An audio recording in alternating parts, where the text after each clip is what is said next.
Hello, good morning, good evening, good day, good afternoon, and aloha. Welcome back to another episode of the Unidentified Celebrity Review, your home for credible news, reviews, and commentary on everything UFOs. Today we have, I think, we're going to probably be one of our funnest guests just because of how he introduced himself as soon as he came into the stream chat.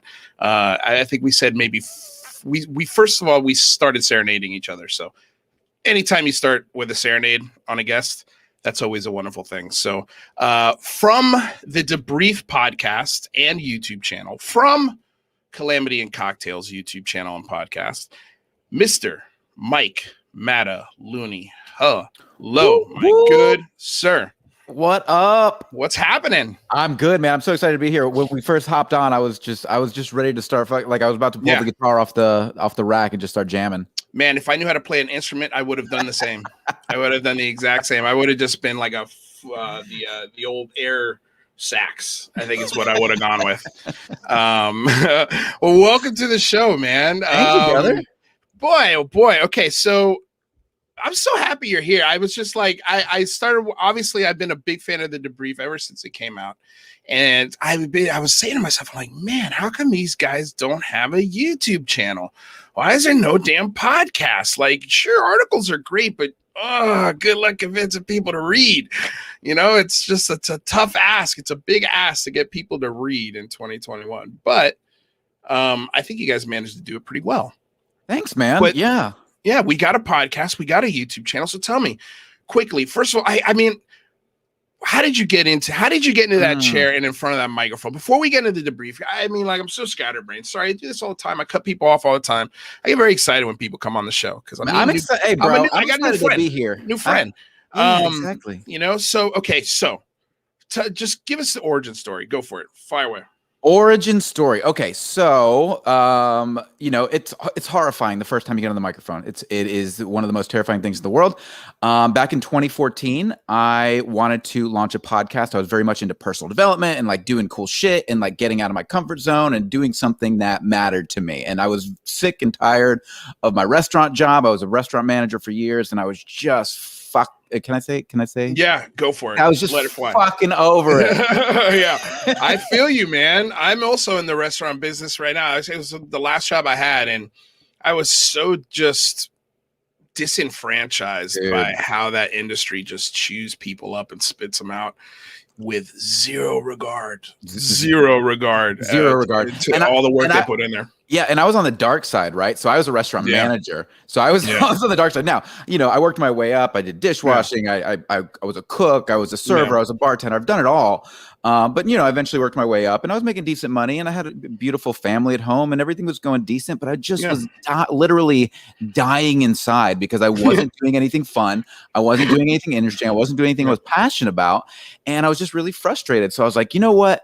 I love being a dad, and I love personal development. I'm gonna start a personal development podcast for dads, about dads, and that's what I did. I launched a podcast back in 2014 called Kick-Ass Dad, and we were lucky enough. We were early on enough that I was able to get. We were kind of one of the first few in that space, and I was able to get new and noteworthy on Apple Podcast, and it just kind of blew up. And I was like, cool. Nice. And then, you know, we had all these listeners and viewers, and it was awesome. But I was, you know, working 30 hours a week doing this thing for $0. And I was like, I got to figure this part out. And then so I started studying Facebook advertising and digital marketing. And then I was able to break into that. And now I work from home and just do podcasts and shit. And like, you know, man, that's life. Well, I just got into the biz about a year ago, literally like a year, like right around now. And, yeah, that's I guess sort of the next step for me is how do I figure out to sort of monetize this thing without having to ask for it. You know, I don't want to ask for it. And obviously, if the channel builds to a big, you know, following and success, you can pay bills doing this. And yeah, I'm sort of flirting with the idea of going into restaurant management too, because I'm in the same boat. I've done every single job you could possibly imagine in the restaurant industry. And I've got offers coming in being like, hey, you want to be a manager? I'm like, nah, man, I don't want to work 60 hours a week for some bastard that does not give a shit about me. Why would I want to go do that? I know, dude. So yeah, so maybe you could give me a private lesson sometime and how to sort of public. I don't give a shit. I'll lay it all on the table, man. Yeah, okay, cool. Well, I mean, maybe this will turn into an instructional video for how to start your YouTube and make money. But before we do that, I want to say hi to Christian. I want to say hi to Aaron. I want to say hi to Shadows of the Mind. These are new folks. I followed Alien Girl 111. All these folks that are followed me back, and I've just followed and learned about, and can't wait to dive into their into more of their content. And that's sort of where I'm at right now. Is man. Ever since my interviewer voice is kicking in now, so I'm just curious. So when you started the Unidentified Celebrity Review, were you strictly going for the UFO subculture? Were you going for disclosure, or was this something that kind of developed over time? Okay, so the idea behind the show was because I'm an actor in Los Angeles, and I've got writer friends, I've got comedian friends, I've got specifically comedians. I wanted their take on UFO documentaries and UFO shows because I think there's a lot of material there because some of these productions are terrible, and I also wanted it to make it like a review show. So at the end of this show, we could say, yeah, go watch it or buy it or whatever, because we have review shows for video games. We have review shows for movies and film and all sorts of, like you said, being a dad. We have reviews for being a dad. Right. And I was like, nobody's doing a review show on these UFO productions, like Ancient Aliens, like Unidentified, like, all of these shows. What's cool? What's cool about Ancient Aliens is that it doesn't matter. It doesn't matter what side of the political spectrum you fall on. It doesn't matter. Like I've got uncles who like one is ultra liberal, one is ultra conservative, and you know what they both fucking agree on? Ancient Aliens is cool as shit. Man, what's funny is I see, because I thought the funniest thing I ever heard about it was one of my comedian friends, and God, I cannot remember who it was. Because I'd love to give him credit, but he's like, man, this is the most racist shit I've ever seen. Like you're completely ignoring all of the ability of the human mind and ingenuity and the ability to figure shit out because you want to throw this crazy theory out there that you've got almost zero proof for. Okay, so what? These stones look like they're laser cut. All right, well, the Earth has been around for 65 billion years. Maybe there was another civilization that figured out how to cut stone at laser-like precision. Right. Neil deGrasse Tyson goes into that a lot too, and he talks about how it's like the fact that we completely underestimate our civilizations that came before us is just evidence of our narcissism. Yeah, no, it is absolutely 100%. Absolutely. It's insulting to the human intelligence that we couldn't figure out some of the stuff they point out. But it doesn't mean that that there weren't ancient aliens. Like you can't say that. I'm not gonna throw out the theory, especially when there's a huge gap in the human evolution. Like all of a sudden we went from chimps to figuring it out at math and building fires and hunting things and creating tools. Like there's a it's the fastest thing that's ever happened in evolutionary history. Well, I would even say technology in general is the fastest thing that ever happened in human history. Fair. I don't think when I say human, I mean like evolution. Like, but you're right. Technology, as you're saying that, I'm thinking like, well, technology's evolved. It is 100% evolved to almost a point where it's like human, bro. From a typewriter to a fucking M1 chip, and and 100 years, 200 years, roam around your industry for whatever reason. Those mechanical dogs, like, why would you buy that thing? I don't understand. Unless you're in like you've got a bunch of shit you want to like. I would love that dog for groceries. Like how badass would that be if you could just pop your trunk open and hook all of your plastic bag groceries to this mutt, this mechanical mutt. And it just follows you up the stairs, trucking up. Oh man, I wouldn't have to. Are you talking about like the Boston Dynamic dog? Yeah. Okay, yeah. That thing's amazing. I honestly, maybe I'm just stupid, but I don't see any applications other than a grocery dog. You know? I'm like, what are you gonna do with that thing other than, you know, strap it with some bombs or like, you know, or heavy shit? Like, I just don't understand. I don't get it. I don't don't know. Maybe I'm just way off on it. But I mean, what are some of the other applications? I mean, you could terrify another human being with a robot dog. Sure. I mean, don't you think? Well, you could put that thing on Mars, like, for example, maybe with some other gadgets and things, you know, like I could see a space application for it, but I don't know why it's roaming around your office. Like, what's going on? You know, and the cameras and the listening devices that thing. I mean, who cares? Your phone has all of those things anyway. But but that's just another thing that's roaming around like your domicile, just picking up information 24/7. I don't know. It's scary, but I also love it because it is cool. I'm legitimately horrified about the future, but at the same time, I'm like so freaking excited, man. I mean, you know, like AI, there's a huge opportunity for this to go off the rails and we extinct ourselves in the next 150 years. Like, that is a very real possibility. This is something that Elon Musk, you know, is adamant about. We need to be really freaking careful when it comes to AI technology. But on the other hand, I took some mushrooms about 6 months ago, and I took about 6 grams, 4 to start, and then I finished a couple more grams. And then I don't know if you've ever read Michael Pollan's book about how to change your mind.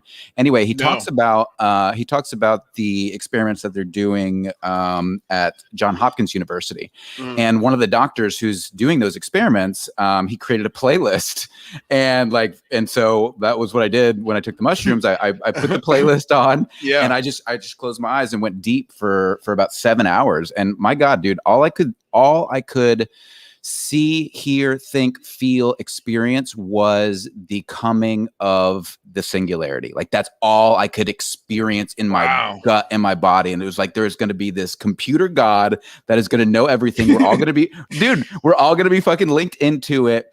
And there's nothing. And like, this was what kept coming to me. There's nothing you can do to stop this. This is coming, good or bad, and you have the choice of how you want to look at it. And like, I came down, got up the next day, and I was like, I'm pretty excited, honestly.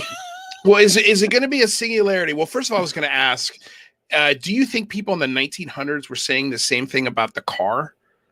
Or you know what they were saying it about? You know what people were scared of in the 20s and 30s? What's that? Somebody who the elevator. They were terrified of the elevator, of not having an elevator operator. When they tried to get rid of the elevator operator, people freaked out because there were So you think about car, like self-driving cars now, and people are like scared of that. But I imagine 10 years in, we're going to be like, it's going to be just like not having an elevator operator. It's just going to be totally normal. Well, I think a lot of these fears are just growing pains. I think that humans will figure it out, and of course, it'll steer from bad to good. As I think as just a natural ebb and flow. But I don't know. I don't fear AI as much as some people do. I mean, I could definitely see how we can become just irrelevant. Right. Like what would be the purpose? But going back to the singularity thing you were talking about, when you say singularity, you mean just like the Matrix, you plug into something and everybody's consciously talking to each other? Yeah, I don't know. Or are you talking about a plugless thing where it's a subconscious sort of awakening where people are like, oh, wait a second, we could communicate like this? Yeah, I don't know what it's going to look like. What I do, I mean, basically the idea of the singularity is once it happens, it will be completely your ability to remember what life was like before that will you just won't be able to understand what life was like before that. So what does that mean? I don't know. I think if you look at it in little chunks and you think about what it feels like when you walk out of the house and you forget your phone, like just that sense of nakedness. Yeah. I think it's going to happen incrementally, and then there could just be a moment where it's going to be. But I think it's going to be. I think it will be. I think we will be plugged in. I mean, right now, you could consider yourself a cyborg just because you have a phone in your hand, and you have the ability to get any piece of knowledge you want at any given moment. So, I definitely believe that there will come a point where artificial intelligence and machine learning are going to be so powerful that, and I do think we'll be connected in some way. What it looks like and what that transformation is, I don't know, but I definitely, the mushrooms told me it's coming, so I don't know what to tell you. Yeah. Well, I mean, we are on that verge of going from type 0 to type 1, right? We are literally, I think, the generation that might even see it, because I was born in 1980, and just within 1980, we've gone from libraries to microchips, where, you know, I went from record player to tape deck to portable CD player. Wow. To MP3 player in the iPad or your iPod or whatever, and then now, you know, it's I stream it over the, you know, over the sky. Like, right. it's right. It is. I have seen the transformation of analog to digital. Yeah. So it wouldn't shock me if we see that type 1 civilization jump. And I've said this a million times, so please forgive me if you've heard me say this, but I love Michio Kaku's, he said one time that we'll have the ability to create matter in 20 to 30 years, create matter. And we can kind of see it with 3D printing and printing of organs and things like that. Yeah, well, my wife and I always have this conversation because we talk about in Star Trek, you've got the replicator, right? And that's exactly what he's talking about. And so the running joke between my wife and I is, well, will it be able to create a puppy? Right. Right. Well, or the more terrifying part of that, would it be able to create a nuclear weapon? And his point to it was, look, we'll have the tech in 20, 30 years, but we won't have an application for public use for 100 years.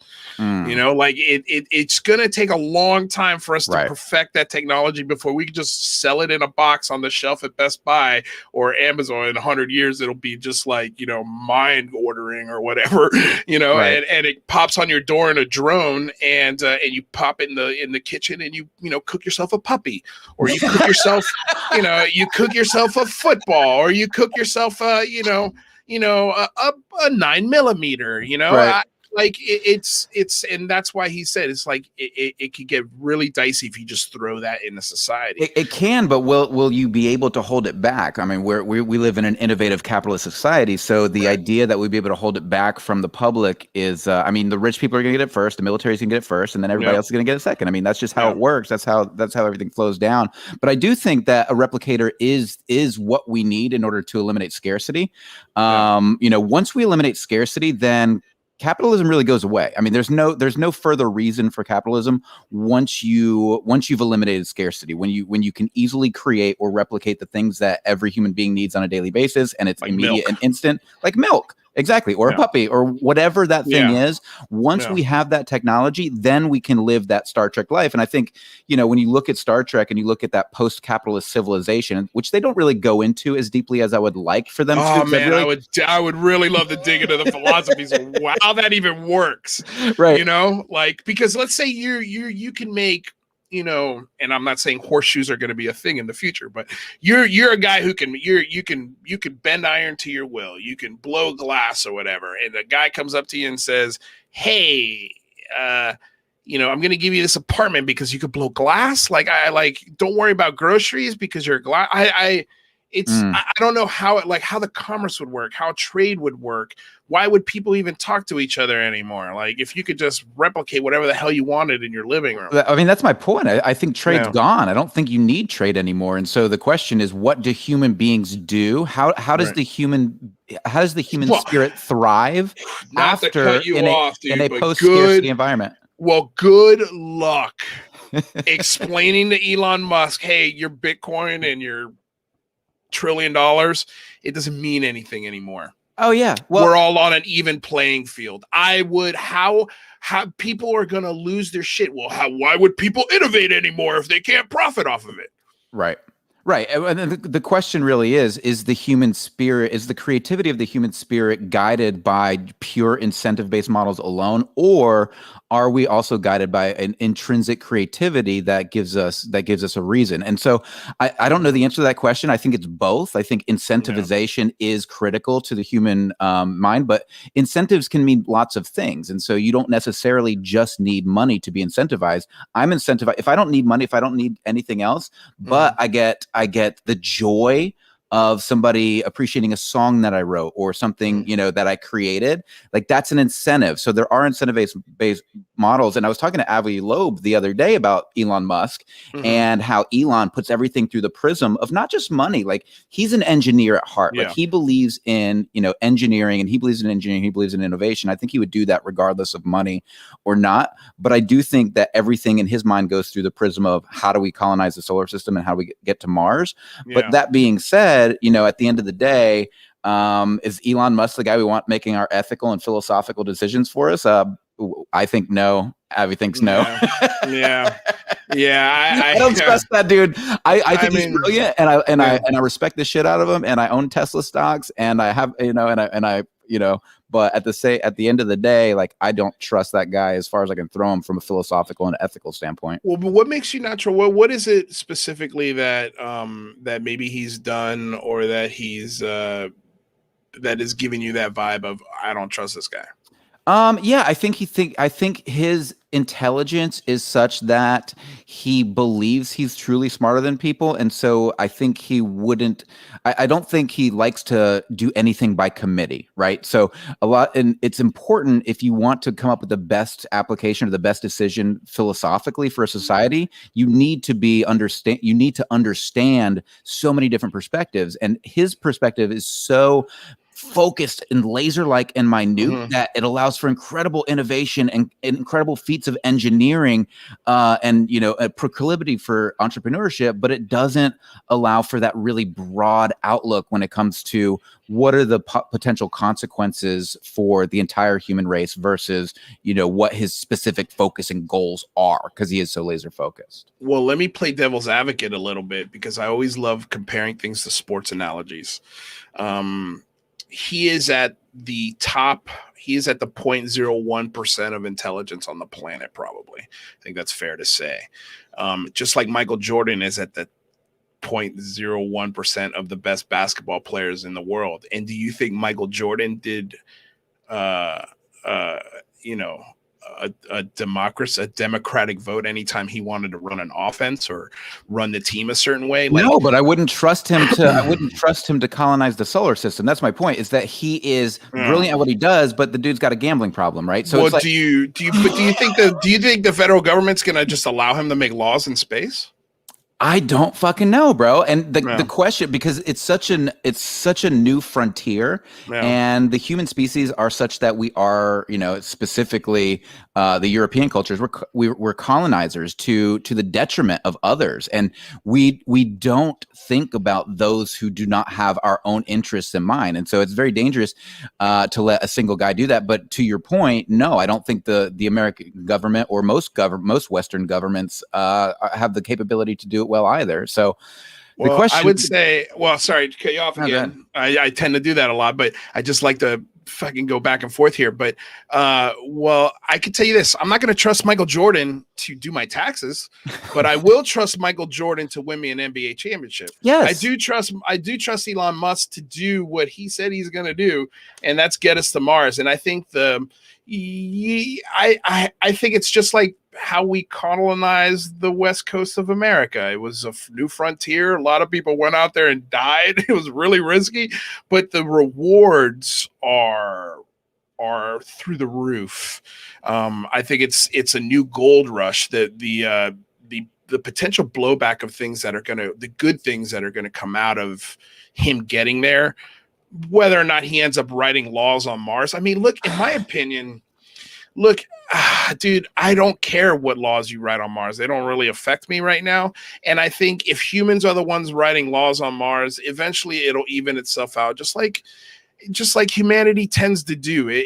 There's some evil, brilliant dudes out there, but that evil brilliance has also paved the way for, Rockefeller or or, you know, any railroad tycoon. They were all monsters, but without them, you know, we don't have the railroad systems, you know, like we don't have this trade that we have today. Like these steps are sometimes on the backs and the shoulders of other people, and they don't get the credit or the admiration that says, you know, the Musk gets because he's got the money.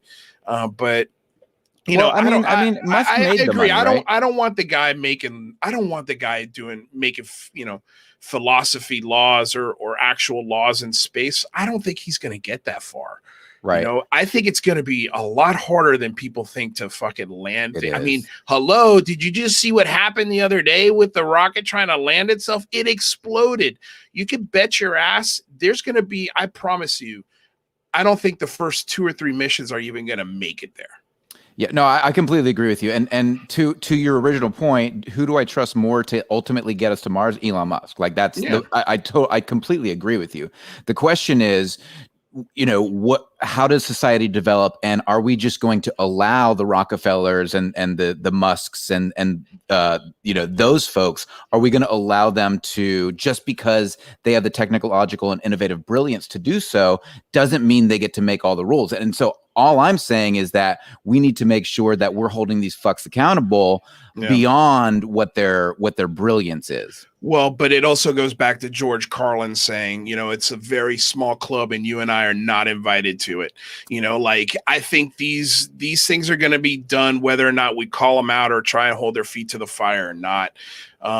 They got the money, man. They've got the power. I think if the movement's big enough, maybe, but it's right, going to be like, look at like you can't get people involved or interested in foreign policy here on this planet. How are you going to get them involved or interested in foreign policy past our atmosphere? All right, here's my argument. Here's my argument to that. Look at GameStonk, right? Yeah. What happened with GameStonk? It was the democratization and the taking back of power from the elites, right? And so as our technology and ability to communicate and converse, like you're doing, I mean, this is what you're up to right now, right? You're looking to do the big phone home, right? And you're not doing it because you have a huge fucking bankroll. You're doing it because you understand the power of networking, the power of people. And when people can get aligned in that way, we have the technological capabilities that we've never had to communicate and to create organized movements. And these are things that we can do when you don't have money and when you don't have these things. Like,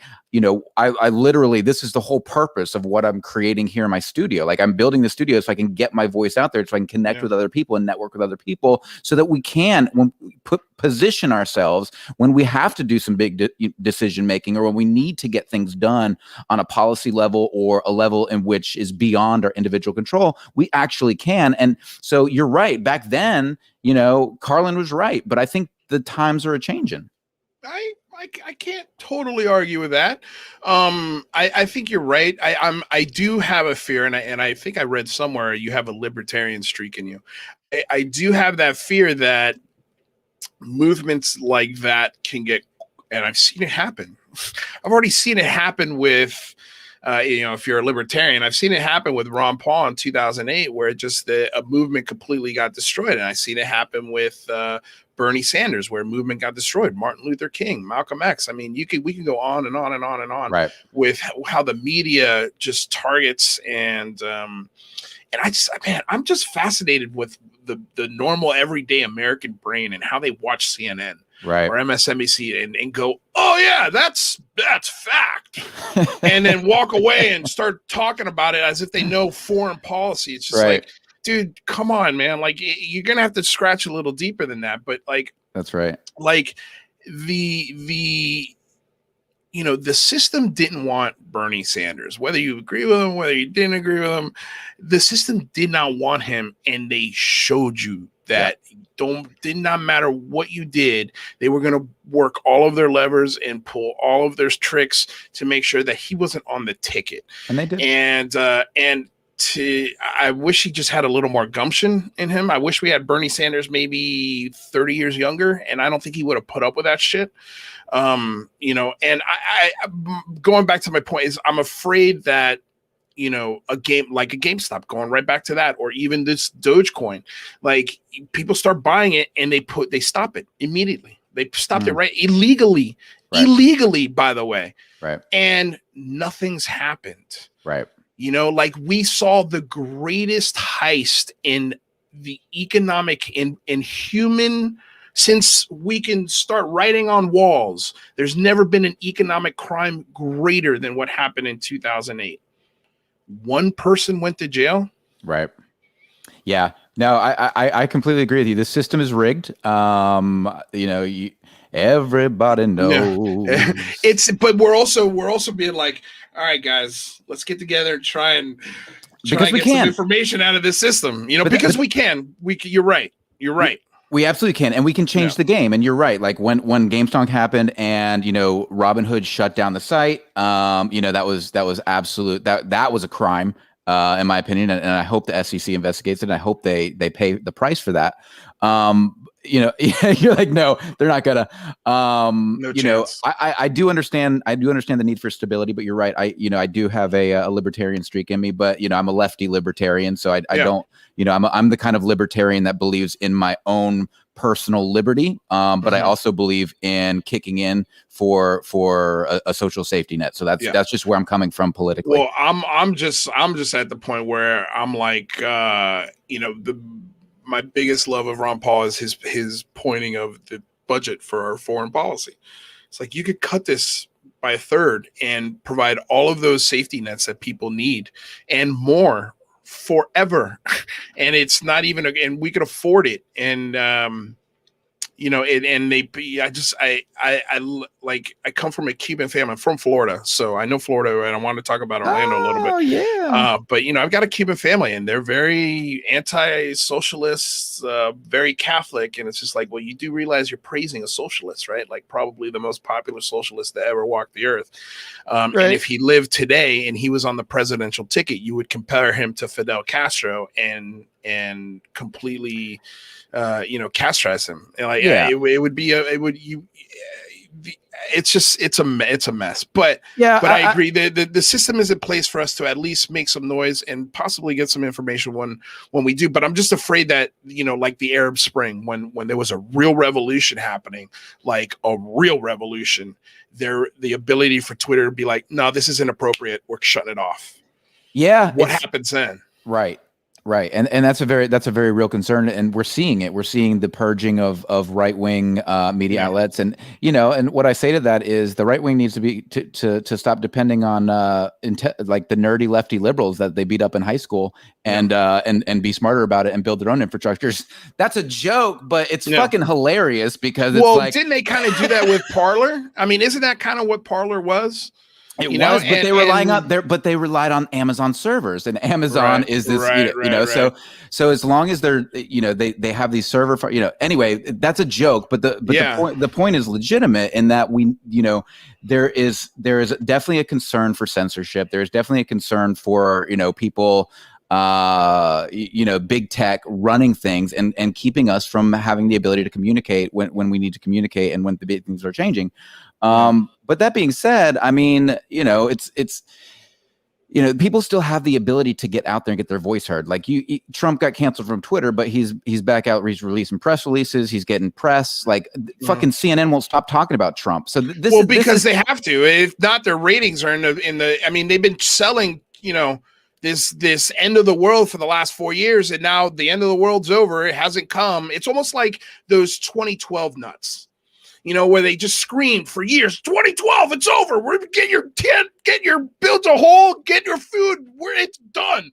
And then 2012 came and went, and now they look like a bunch of crazy people. And that's what CNN is, man. They've been selling this Trump is the end of the world thing. And look, I think Trump is yucky too. I don't like him, man. I think he's yucky guy.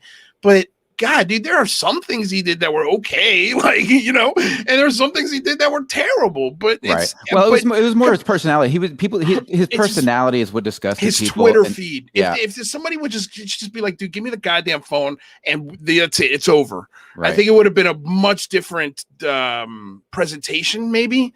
But I mean, still, he would have been able to get out his stupid things because he loves being in front of the camera. But if you ask me, who's the worst president? George W. Bush II or Trump? Bush all day. Day. It's all amazing. day. The human mind, it's so funny because we have such a short attention span. But I think I think part of it is because we need, like, in order not to just be depressed all the time, we need to forget our bad experiences and we need to remember our good ones. And I think that we see that in history. And so, people were like, oh, we miss George W. Bush. And it's like, y'all don't fucking remember how fire, ants on, pants on fire. But anyway, we need to stop giving so much fucking airtime to Trump and George W. Bush, because fuck those guys. Well, but I do.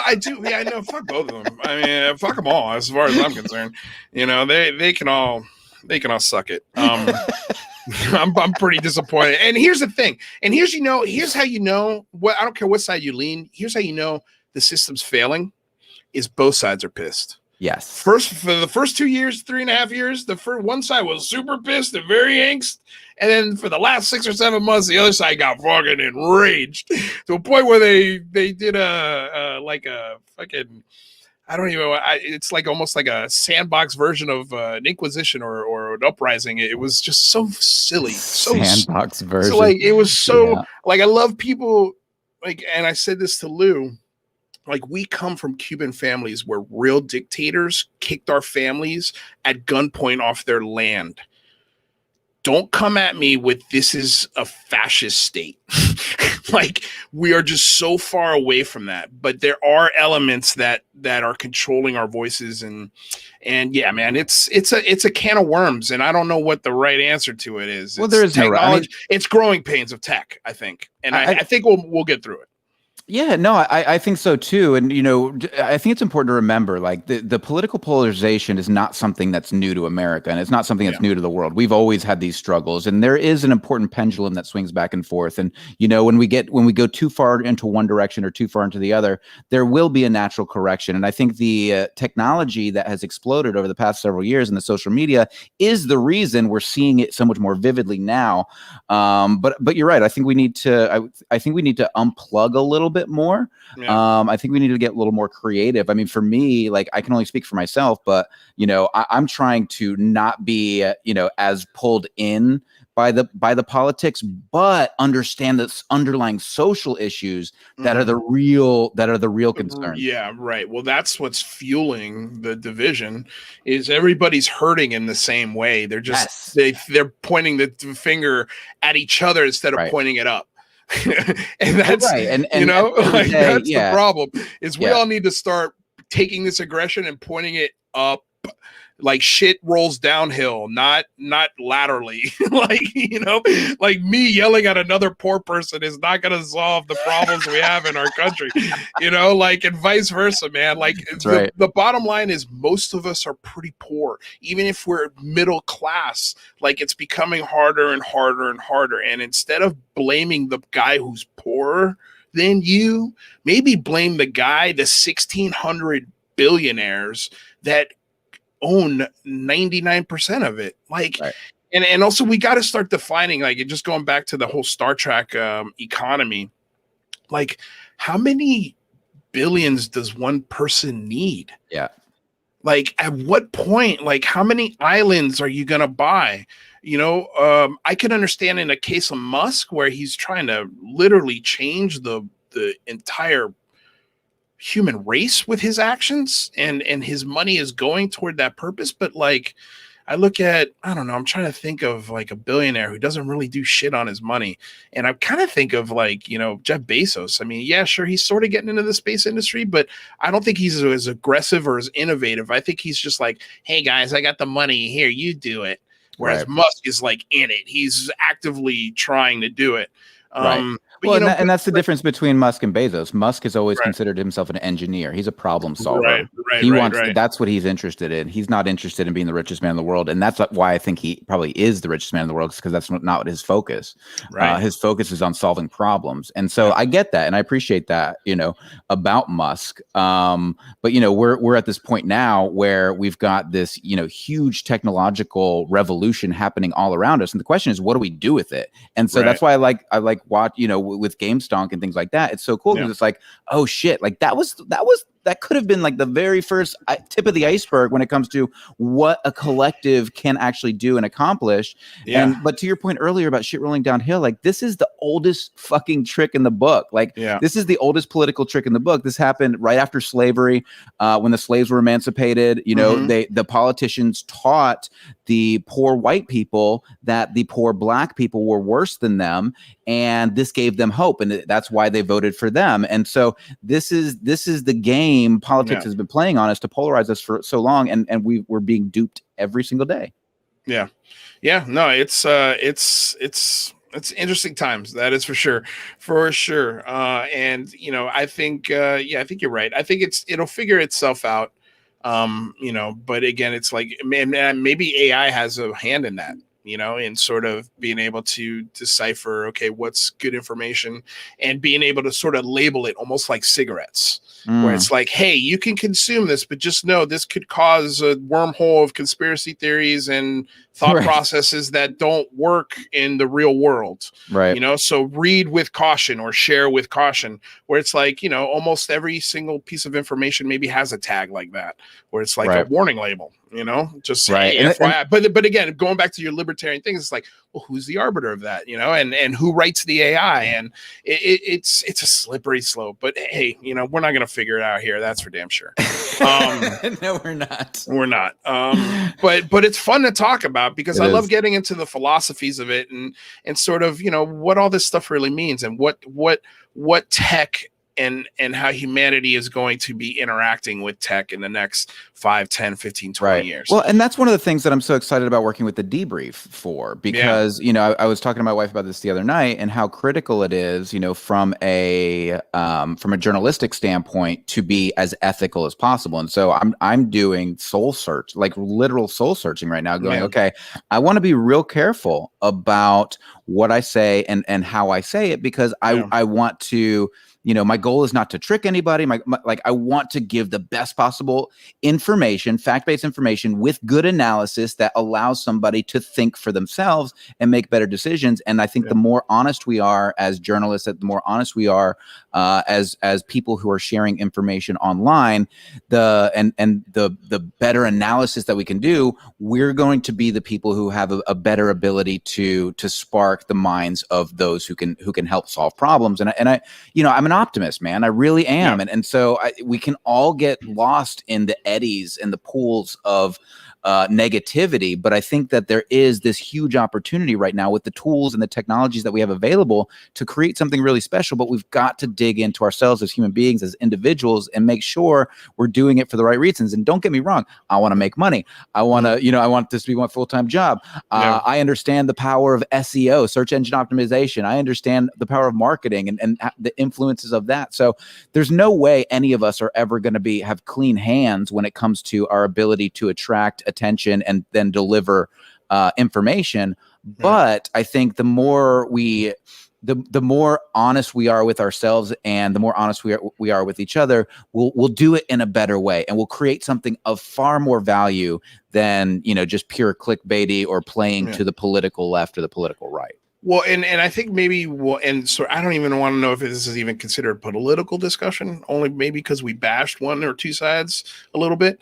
But I think it's man, I forgot what I was going to say. It happens. Well, wow, damn. It was a really good point too, Mike. It happens to me all the time, brother. It happens to me all the time. But man, now I'm really frustrated because I really wanted to make my point on that. What did it have anything to do with the journalistic integrity or media or the debrief or? Well, it was.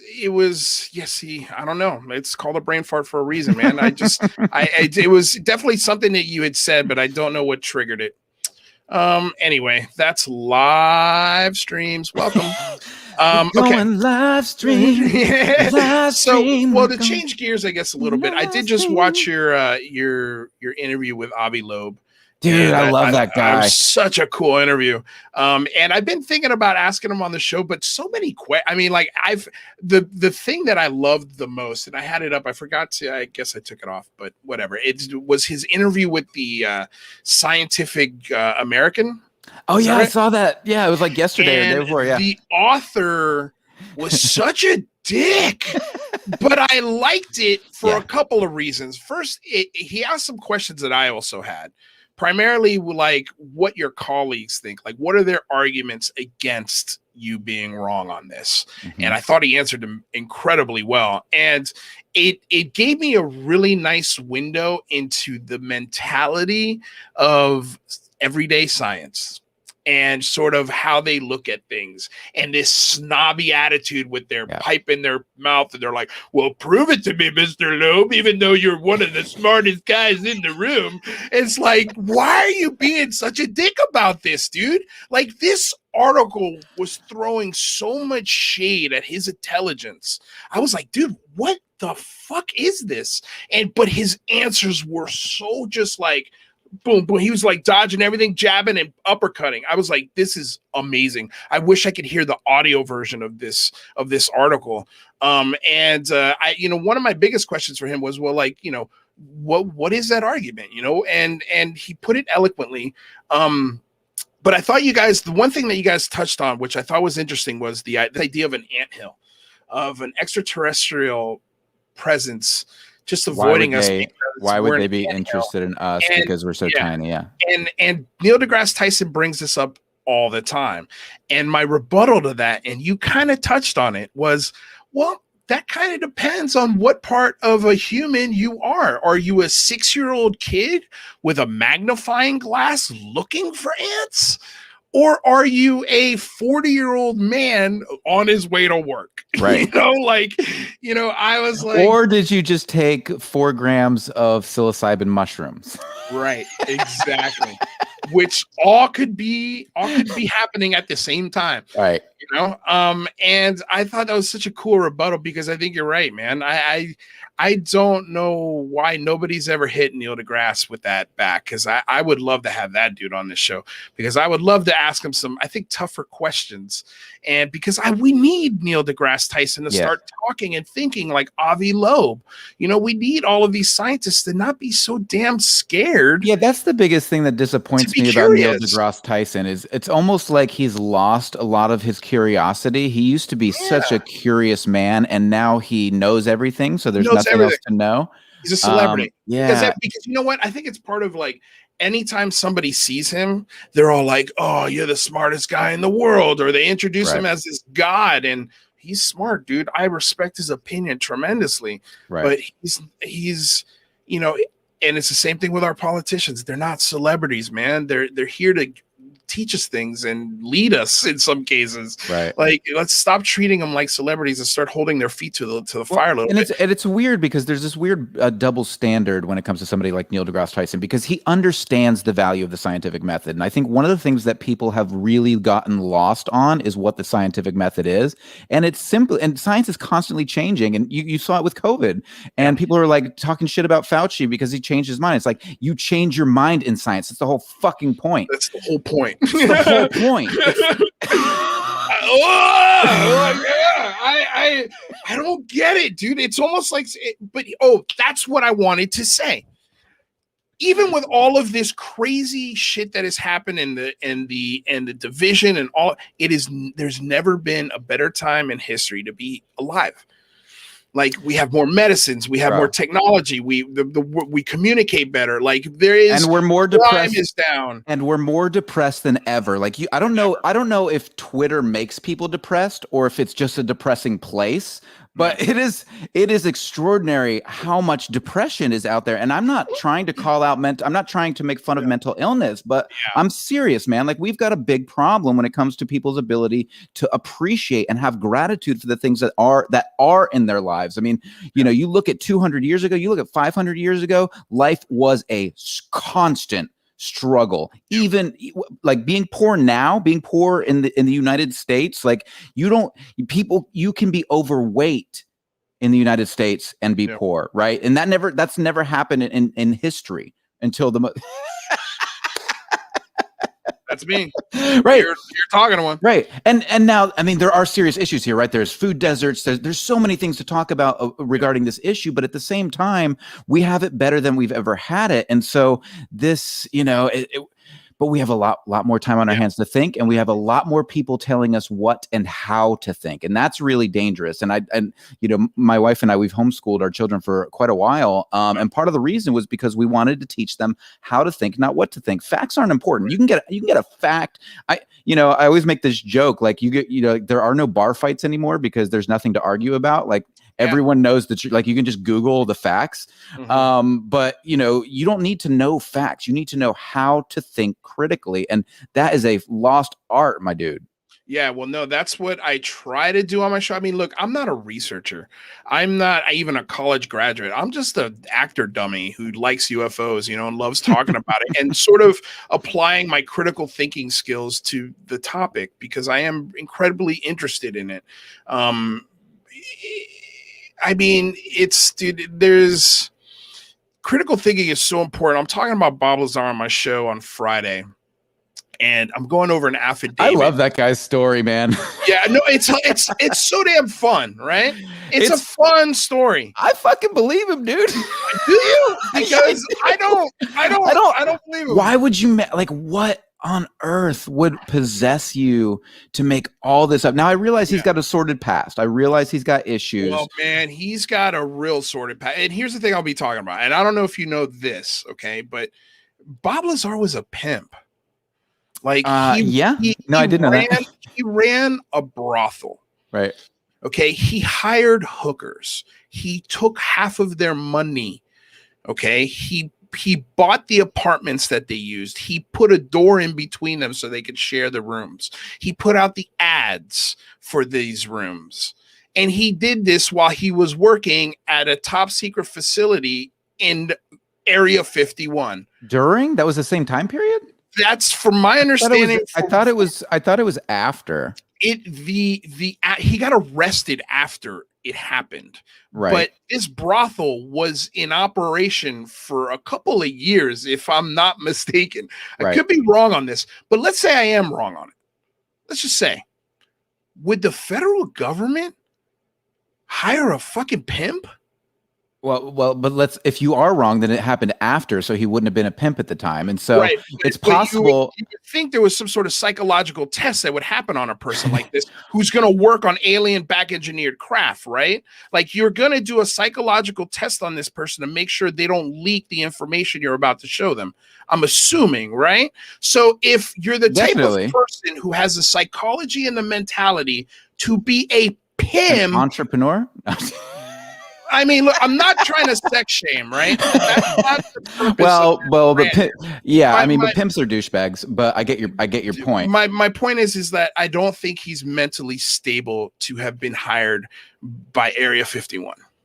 I think he worked at some of these places he says he's worked at. I think he's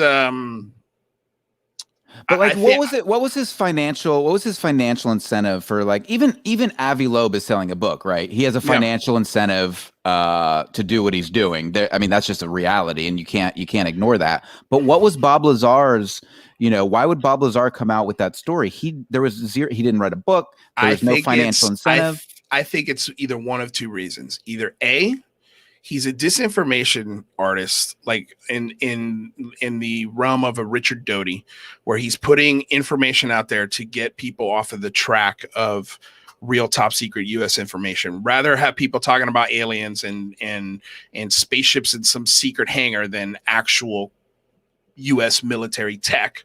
Mm-hmm. Or he's just like in Batman Returns when Michael Caine starts describing the Joker and the motivation behind the Joker. He compared it to a jewels thief in Burma. Sometimes these guys just want to watch the world burn, and they found the jewels after he burned the entire world down.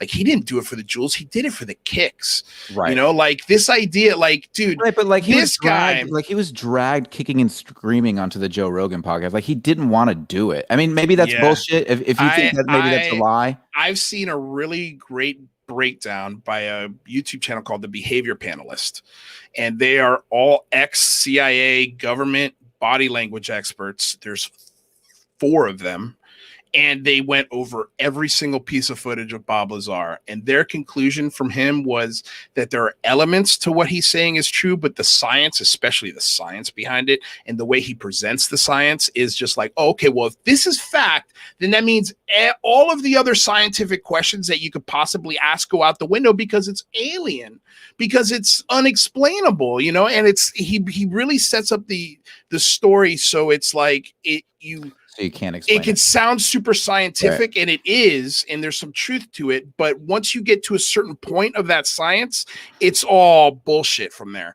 And the reason why I think this is the best analysis of the man is because they also did an analysis of the Netflix special, the Berkshire's UFO case.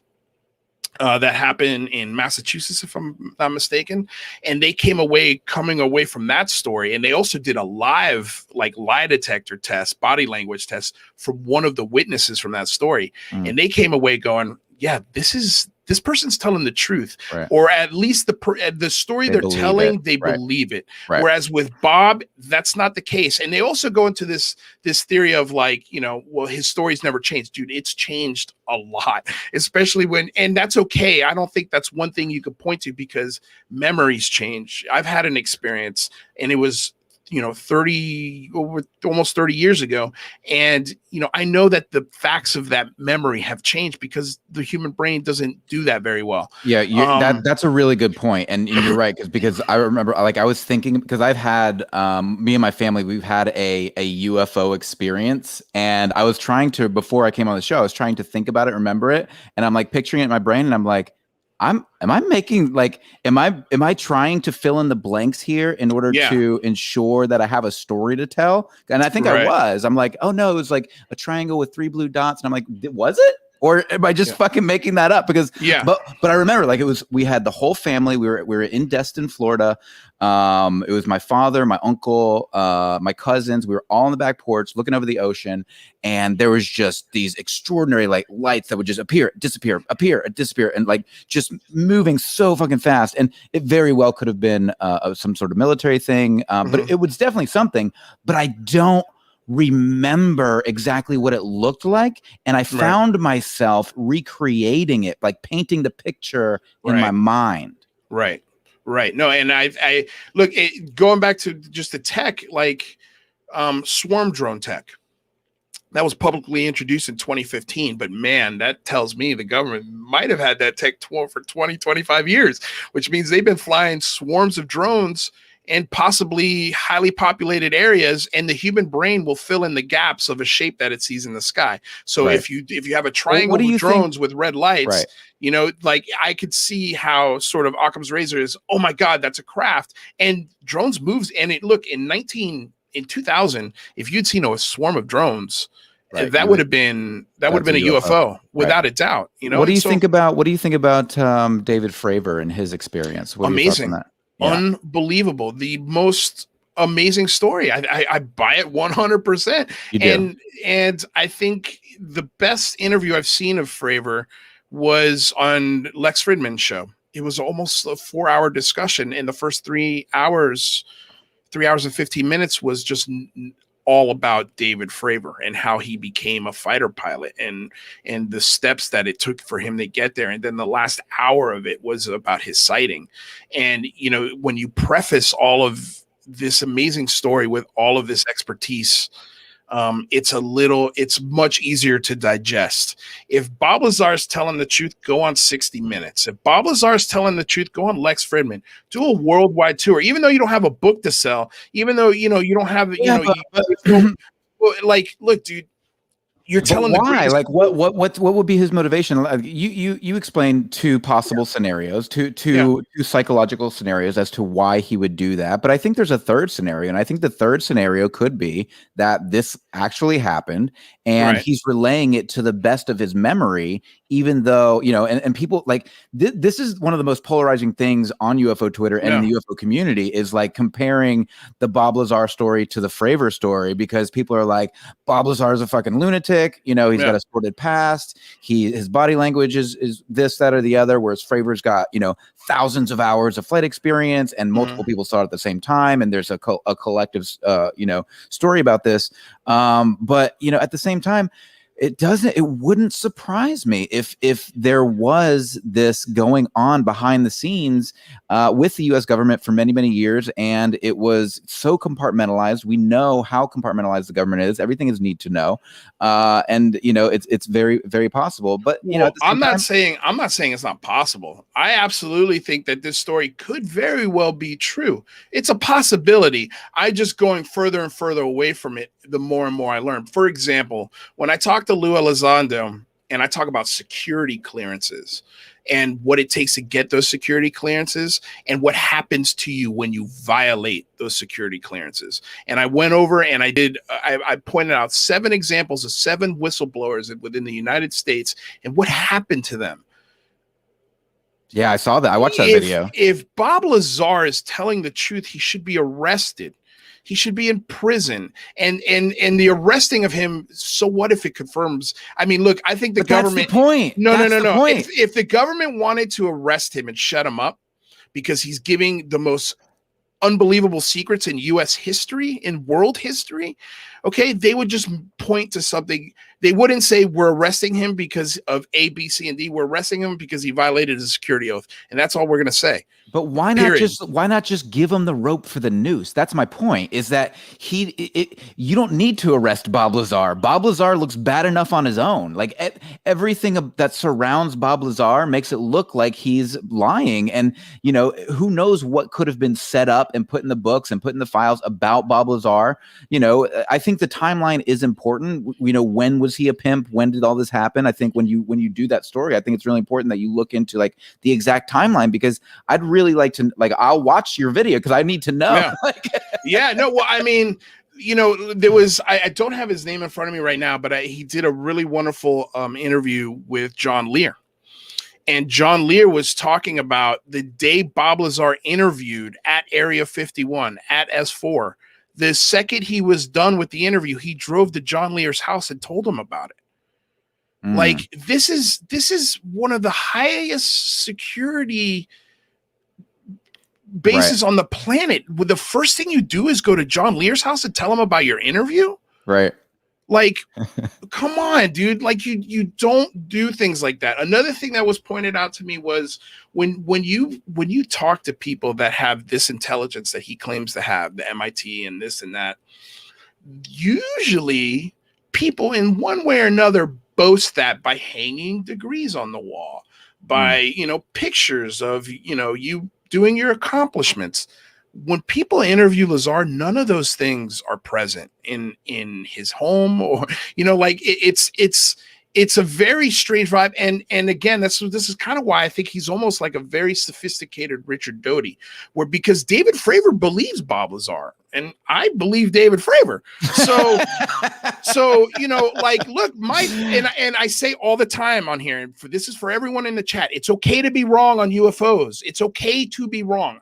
If I'm wrong, I will be the first dude out here to tell you I was way off on Bob Lazar, 100%.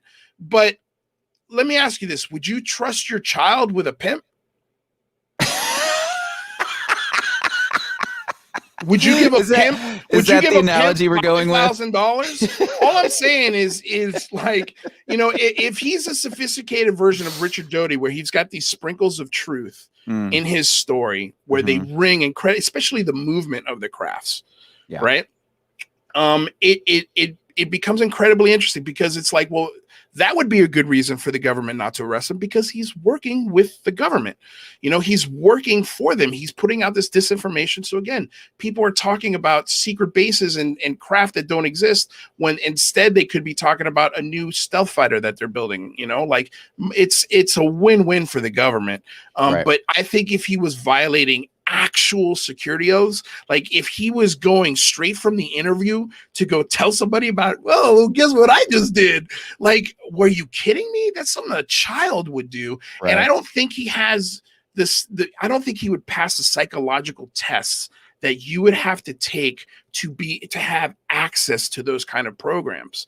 Does that make sense? It does. No, I totally understand that. And I don't have those are details I'm not aware of. So I'm just taking you at your word, and on your word for that, that's shifty.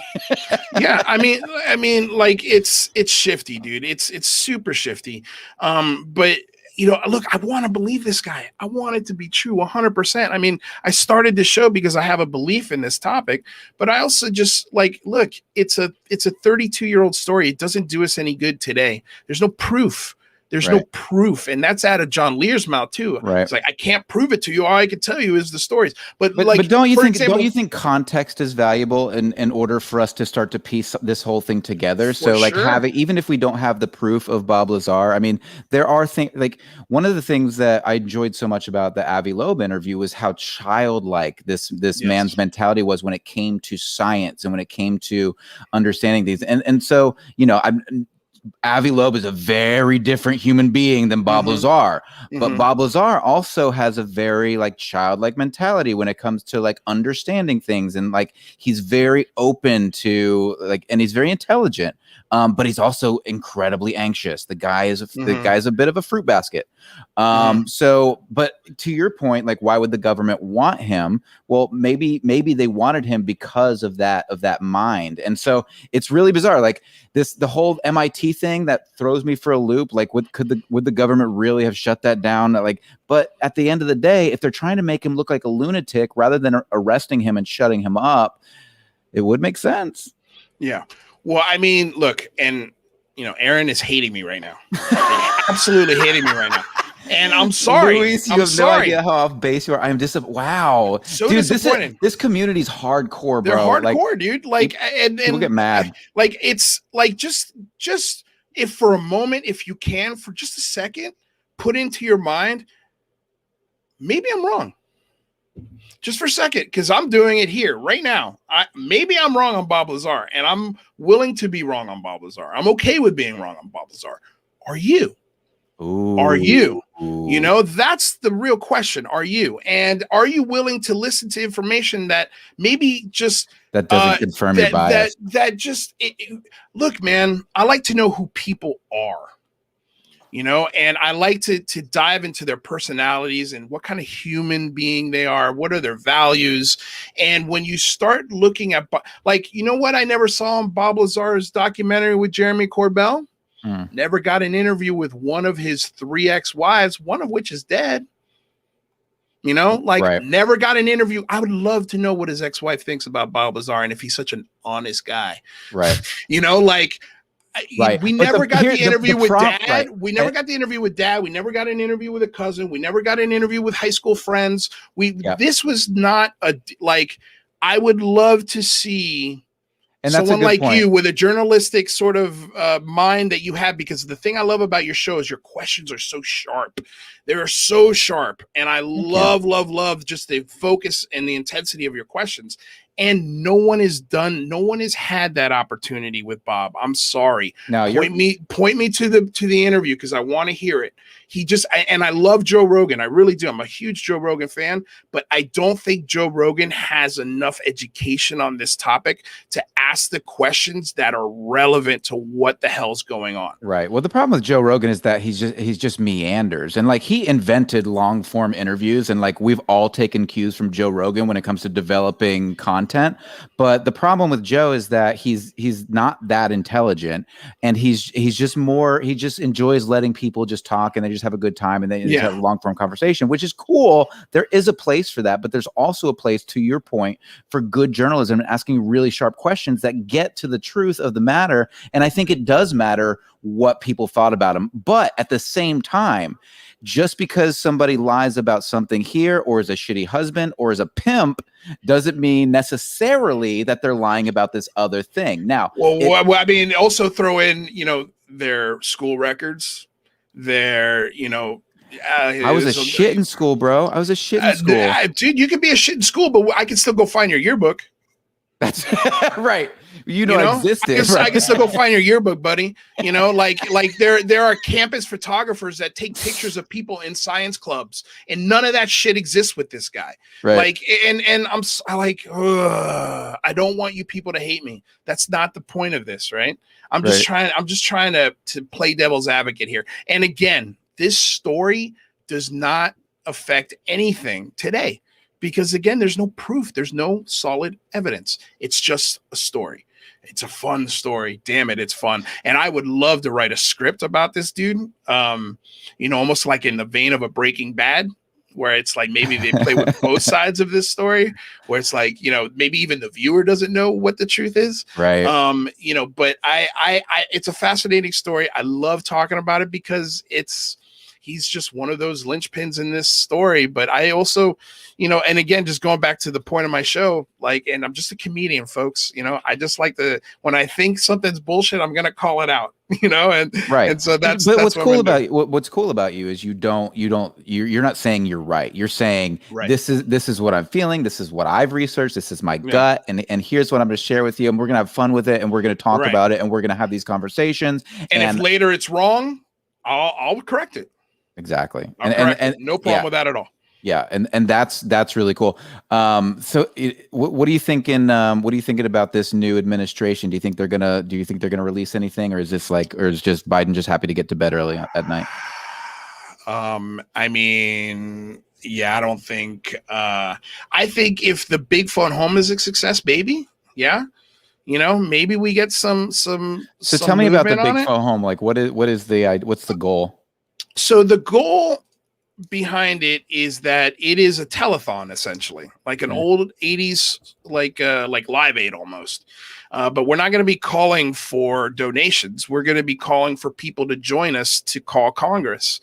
The goal is to get Christopher Mellon and Lou Elizondo, half of which I've got committed to this, to write a script for everyone to follow. So the message is concise and clear and the same across all boards. You could either call, you can write your congressman, or we'll have a pre-written letter that you can mail in and sign yourself. And we will also have an email that and links to congressmen and folks. But the idea is I'm going to be doing a telethon, an all-day live stream where I call Congress and I invite folks like you. And this is an invite to everyone at the Debrief. I've already had MJ on the show, and I've got Ryan Sprague is on board. I've got Lou Elizondo. I've got Sean Cahill, and we're all going to call Congress. And I encourage you to live stream that day and do the same thing from your channel, and encourage your viewers and your followers to do the same.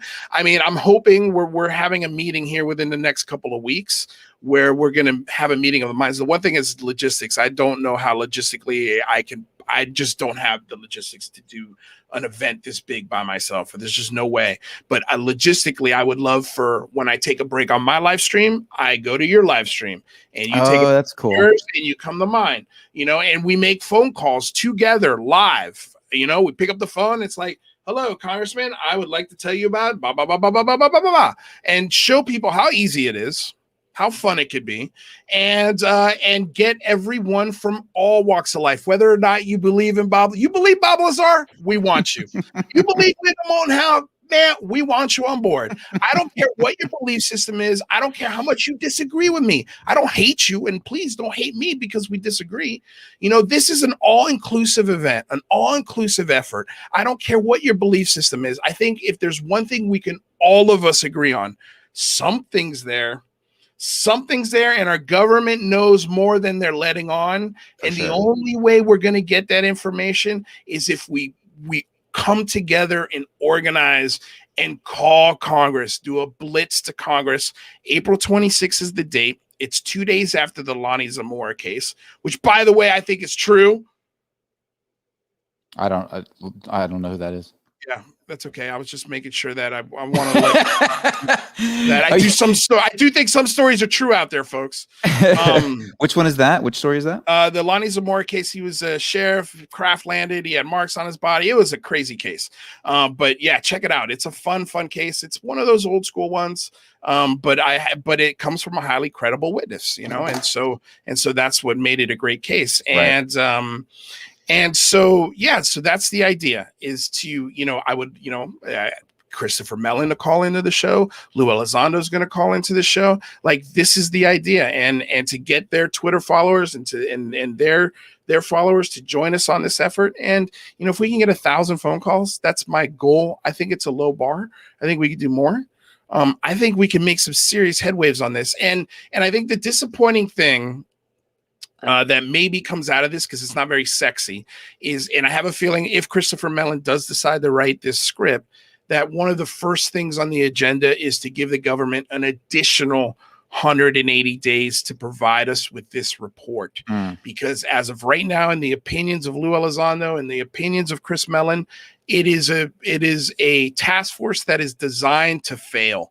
They're not doing very much to provide the information that we all really want. Like, it would be killer to get another 3 videos, maybe with some radar tracking information. It would be killer to see the 2 reports that the Debrief reported on back in December, or was it November, late November, with the pictures from the cockpits. I would love to see those reports, because we all know those are floating around like a very badly kept secret in high school. Like, it is just floating around Congress, and a lot of people have had eyeballs on it, and it's changed minds and it's changed hearts. Yeah. And I think this is something, you know, if with enough phone calls, enough pressure, enough folks like you and organizations like the Debrief, and we've got the UAP UK media. I'm learning all of these new accounts. I'm learning all of these new people, because again, I'm new to this game, so I don't have all of the followers that we've got so far, all of their Twitter handles in the top of my head. But we've got a lot of exciting folks, and everybody's super stoked about this. They're like, holy shit, how did you think of this? I'm like, I don't know how this has not been thought of before. Like, how did we not, I was interviewing Alejandro Rosas. I'm like, what do you think of this idea? Is this crazy? Does this sound stupid? He's like, no, I'd do it. I'm like, okay, cool. And from there, now here I am with you. All we needed was a comedian from LA. Yeah. That's all we needed. Yeah. Who knew? Who knew, right? But to your point, and we were talking about this earlier, how cool it is that the ability of people of like mind to come together to do something that's actually going to get some results. Yes, I mean, this is a bootstrap thing, but this could be version 1, and there could be a 2.0, and it could snowball into something really powerful where we create a really important organization that pushes the government to give us the things that we're asking for, because there's no doubt they have information that we don't have. Now, my wife always says to me, how come we spend so much time looking at outer space and we don't spend any time going deep in the oceans? Because who fucking knows? Maybe there are bases deep underground. And so those are things that we should be looking at as well. And that's a really fucking good point, because,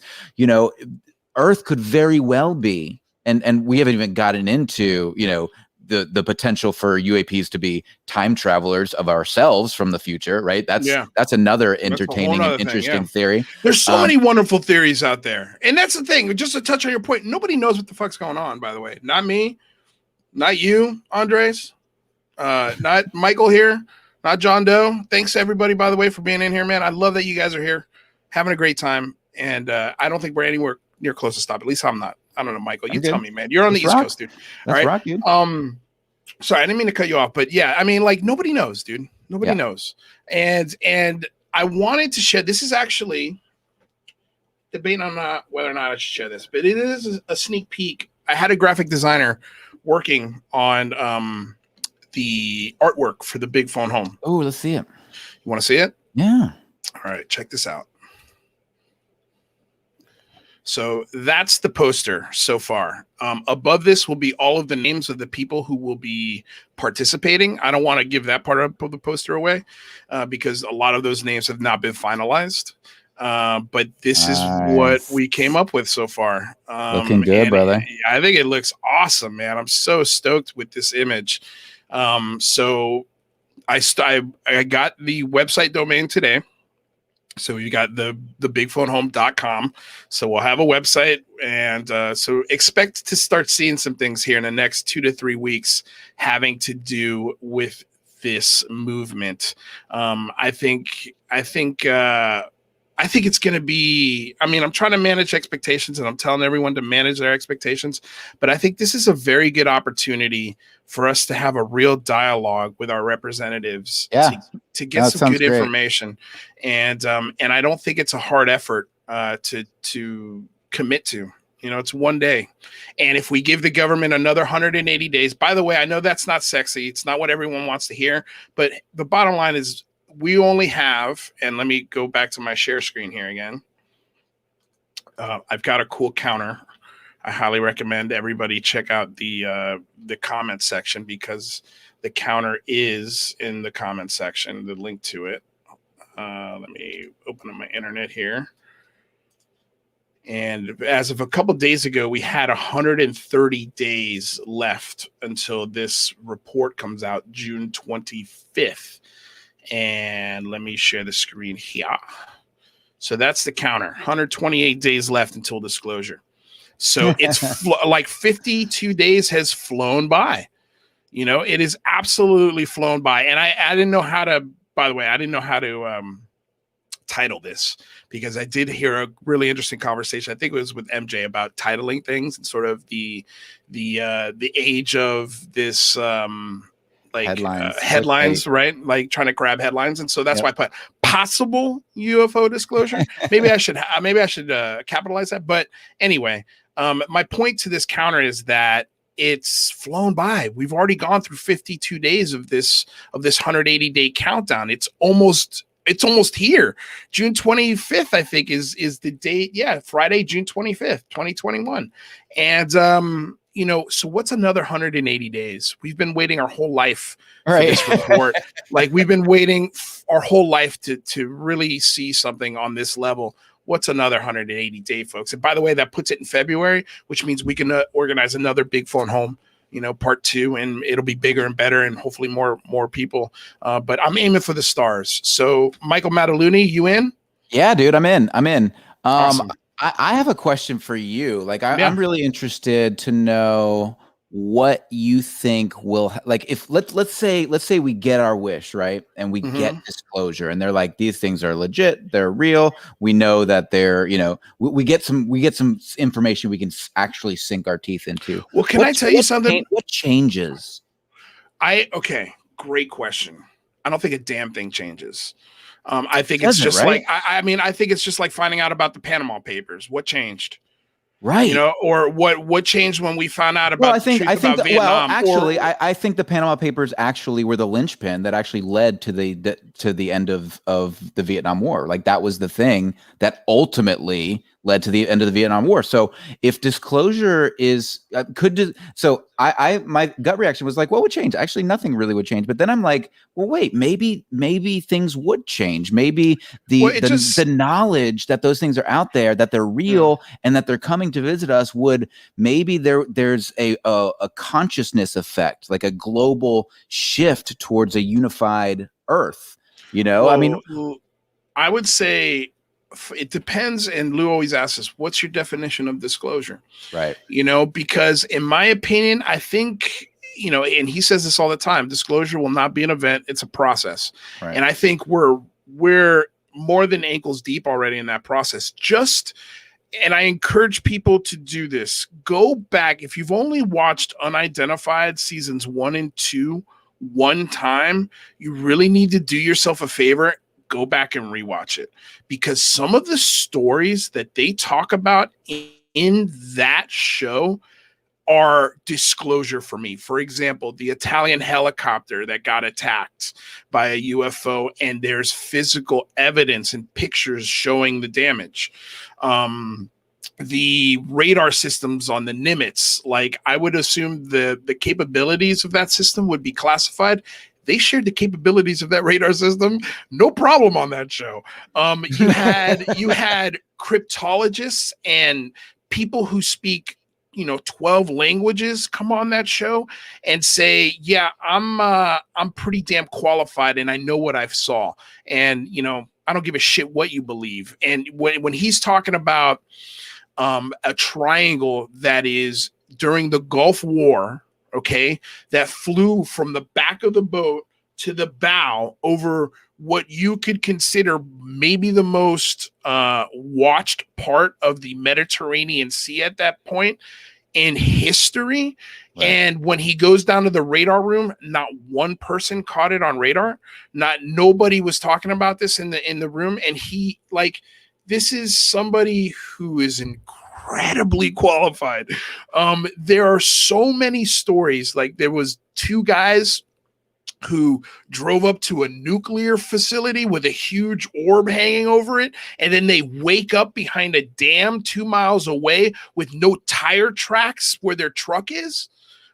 Like, there are some insane revelations in that show that I think as a whole, we all just went, and it was, for me. And you think that's because people are waiting on a disclosure event? People are waiting for the day the Earth stood still. They're waiting for the aliens to land on the Antarctic capital and come out and declare, we're here. I always use Antarctica because I hate using the United States, because how egotistical is that they would land on the White House lawn, but I think that's what I don't think anything changes until, we get District 9, where one of these things crash lands and parks above a major city because they ran out of gas. I don't think anything.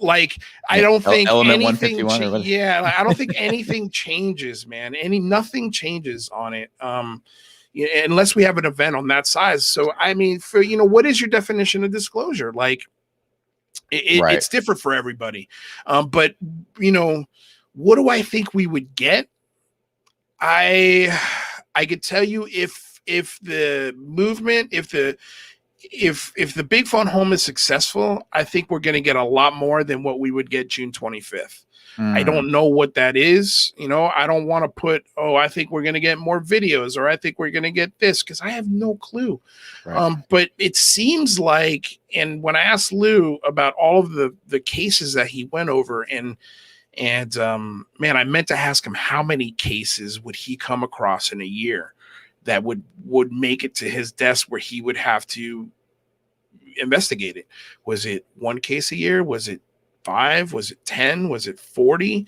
How many cases did you look at in a decade's time? I have a feeling it's probably 20 to 30 a year is my guess, maybe a little less. 1 a month, let's just say 12 a year. In a decade, that's 120 cases that are stone cold fact. Something is strange, something is weird, something's being picked up on radar, something's being chased by our pilots, something is being observed over a nuclear facility, something is diving into our ocean with zero resistance, I think hopefully we get something along those lines. Here's what I do know is that the can's been open. The worms aren't going back in. When the Navy admitted, yeah, these videos are real, I think that was Pandora's box. This is not going back. I agree with that. And I always find it bizarre because whenever I'll release some of these videos at the debrief, and I'll be talking about or asking questions about, so many people think that it's possible that these are secret military weapons, either Russia, China, the United States. And so, I'll get these comments in the feed and they'll be like, it boggles my mind that people think that, that America couldn't be hiding this, because why would you tip your hand to the world? And I'm going, well, wait a second.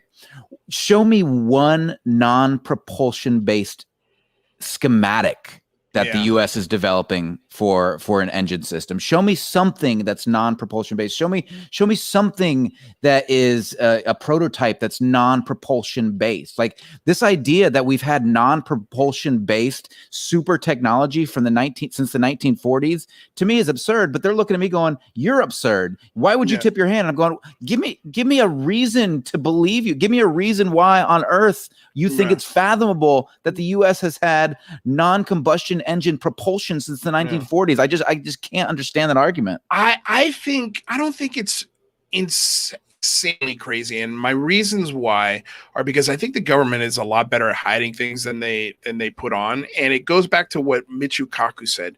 Maybe they did figure something out. Maybe they they just don't know how to apply it yet.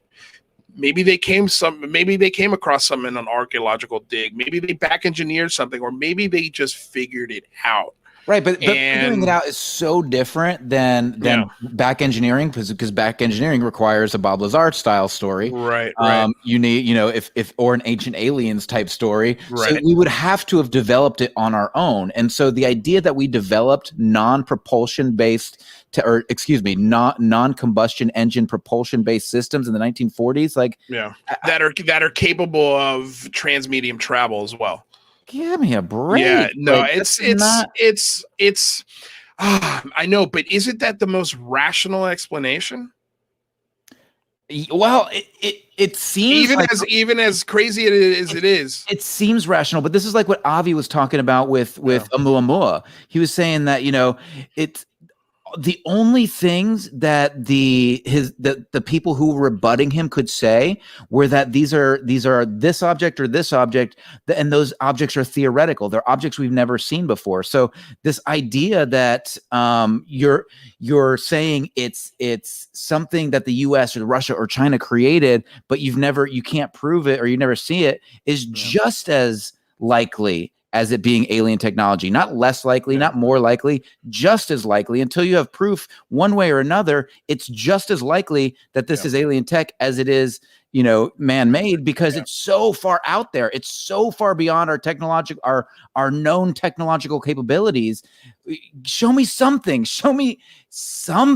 that has a non-combustion engine propulsion system that can turn on a dime and is transmedium. Show me something.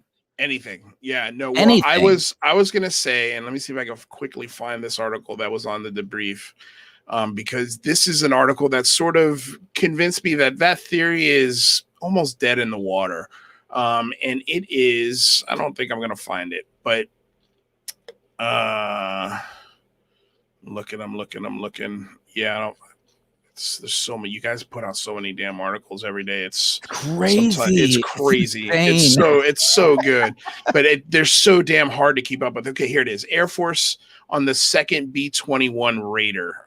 This is what I wanted to point out to you. I did a little episode on this article you guys wrote, because to me this was an incredibly fascinating, insight into how much these planes cost and what they look like. To me, that looks like old tech, but they're selling it. It looks like the difference between an iPhone 9 and an iPhone 11.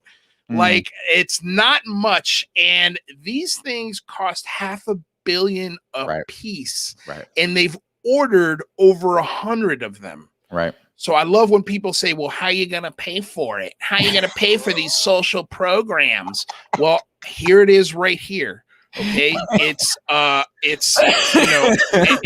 cost $1 billion for two of them. We're talking over 60 with taxes and overages and I'm sure delays that it'll have. You're talking about almost more than $500 billion. Okay. And then another article you guys put out about so just to your point on this, it's like, so we're spending the money. Tech? Right. We're spending the money on the B-21s. Right. And so, so we're also spending like quadruple that on underground technology that we're not revealing. Like, give me a break. There's no way. There's no way, man. There's just no way. I want somebody. We need somebody in the community to do the financials on this. To look at the investment budget to look at the overall budget and what at least the Pentagon is saying it's allocated on, versus, because if there's trillions of dollars missing, sure, fine, yes. maybe, but show me where the money is that we're building all these underground non-combustion engine propulsion systems that can turn on a dime and out maneuver and outspeed anything we currently have available that's in the public eye. Give me a break. But not only that, it just doesn't seem like, I feel like if we've been sitting on this tech for what they claim, since Roswell, which is 1947, if we've been sitting on the tech for that long, how come we haven't seen it? Look at this plane. This is lazy, in my opinion. Like, this is almost like, are you kidding me, dude? Like, it doesn't look that much different from the first B-2 bomber. Right. Yes, of course, there are a lot of advancements. It's smaller. It's probably faster. The engine is more efficient. There's a drone version of it. So, there's a manless version of it. But it's still propulsion. But it's still got an engine. It's still combustion. Yeah, there's still combustion. That's what I meant. Yeah, exactly. It's to me, I just, like I said, dude, I'm having a harder time not seeing it. But again, like, even though it's as crazy as it sounds, to me, it's still it's the first explanation, I think, that has to be on the table. And then very, very close second, only by a 0.1% more, would be the alien or other explanation. Right. And I'm fine with that. Like, I can deal with that. Like, that's a realistic hypothetical situation. We can actually say that, okay, it's possible this, it's possible that. There's nothing here that says definitively it's one way or another. But to take one off the table and completely disavow it, it just seems like it's a self-fulfilling prophecy either way. Right. No, that's true. My theories, man, I look, if you go back to my show and you start looking at my theories, they have wildly changed, especially like my biggest. Are you saying you gather data? Yeah. And then make right. And then make new analysis around that data? My goodness. Mm-hmm. Yeah. Yeah. Well, I was gonna say, like, shit, dude, it's so funny. Yeah, you just knocked me off my thought process again. But yeah, dude, it's a funny community. It's funny how they get so angry and so mad when you're not on the same page with things. But we're all, again, we need to stop doing this and start doing this. Right. Start pointing up, start getting these questions up. Right. Because and it's like in comedy. It's like in comedy. You don't punch down. You don't punch lateral. Where do you punch? Where do you punch in comedy? Punch up. You always punch up. Always. And Jay-Z put it really nicely too one time. I don't beef down, homie. Like, if you got some shit to say about me, I'm not even going to acknowledge you unless you're on the same level, and there ain't many, bro. So you probably ain't going to acknowledge it. It's right. That's the mentality we need to have with it. And so that's not in short, but in very long, that's the big phone home. So I'm glad you're on board, dude. I'm glad I'm very, very stoked. I can't wait to get some folks on board and see what this is going to look like, because I'm sure it's going to be an absolute shit show. Yeah, absolute shit show. Well, my idea, the thing that I've got in my brain, I know it's not going to look anything like it. So I've got to really temper my expectations. But if I could get every channel to just put out a show or put out a live stream and do what I'm doing and encourage their followers, awesome. Yeah, and you should totally come over to Cocktails and Calamity. We'll promote it on Cocktails and Calamity, and we'll do the whole thing, dude. Anytime, please. I would be honored. That's fantastic. Okay, so I'm not going to keep you forever, right? But I did want to talk to you about one other thing, depending on, where we go from here. But I do know an F-16 pilot who ran bombing missions in Afghanistan and Iraq and has some wild stories about chasing UAPs and UFOs. Shut up. I buttered this guy up at a wedding for 3 hours before I sprung this question. As soon as I found out he was a F-16 pilot, I'm like, whoa! All right, here we go. I buttered him up for 3 hours, and I didn't drink all night. Just so you could be prepared to. Just so I could be prepared to ask him this question. And he gave me the most wild story. And for me, that was the confirmation. Like, I didn't need anything else. Like, when you hear that firsthand from somebody, it's different than from seeing it on TV. Right. I had a feeling if I had Commander David Fravor right here in front of my face, and he tells you that story, and maybe even with Bob Lazar, I don't know, like if he was right in front of my face, you might feel differently. But the difference between me is I would still ask him the hard questions. I don't give a shit if he ever came back on my show again. I would still ask him the questions I want to ask him. But with all of that said, how do you think would be the best way to get this guy to talk on a public? I have not approached him. I've not asked him to do this yet. Is he still in the military? No, he's a commercial pilot now. He's retired. Really? Yes. So I feel like now would be the time, especially with the Navy sort of laxing their protocol with this. But my question to you would be, should an everyday schmo like me try and tackle a possibly important witness like this? Or should I maybe get a feeler from him and pass this off to, say, an MJ Banias or don't Mike give Mataluni, it to MJ. Or Tim McMillan. MJ's a CIA asset, a disinformation CIA asset. So that wouldn't be it. Yeah.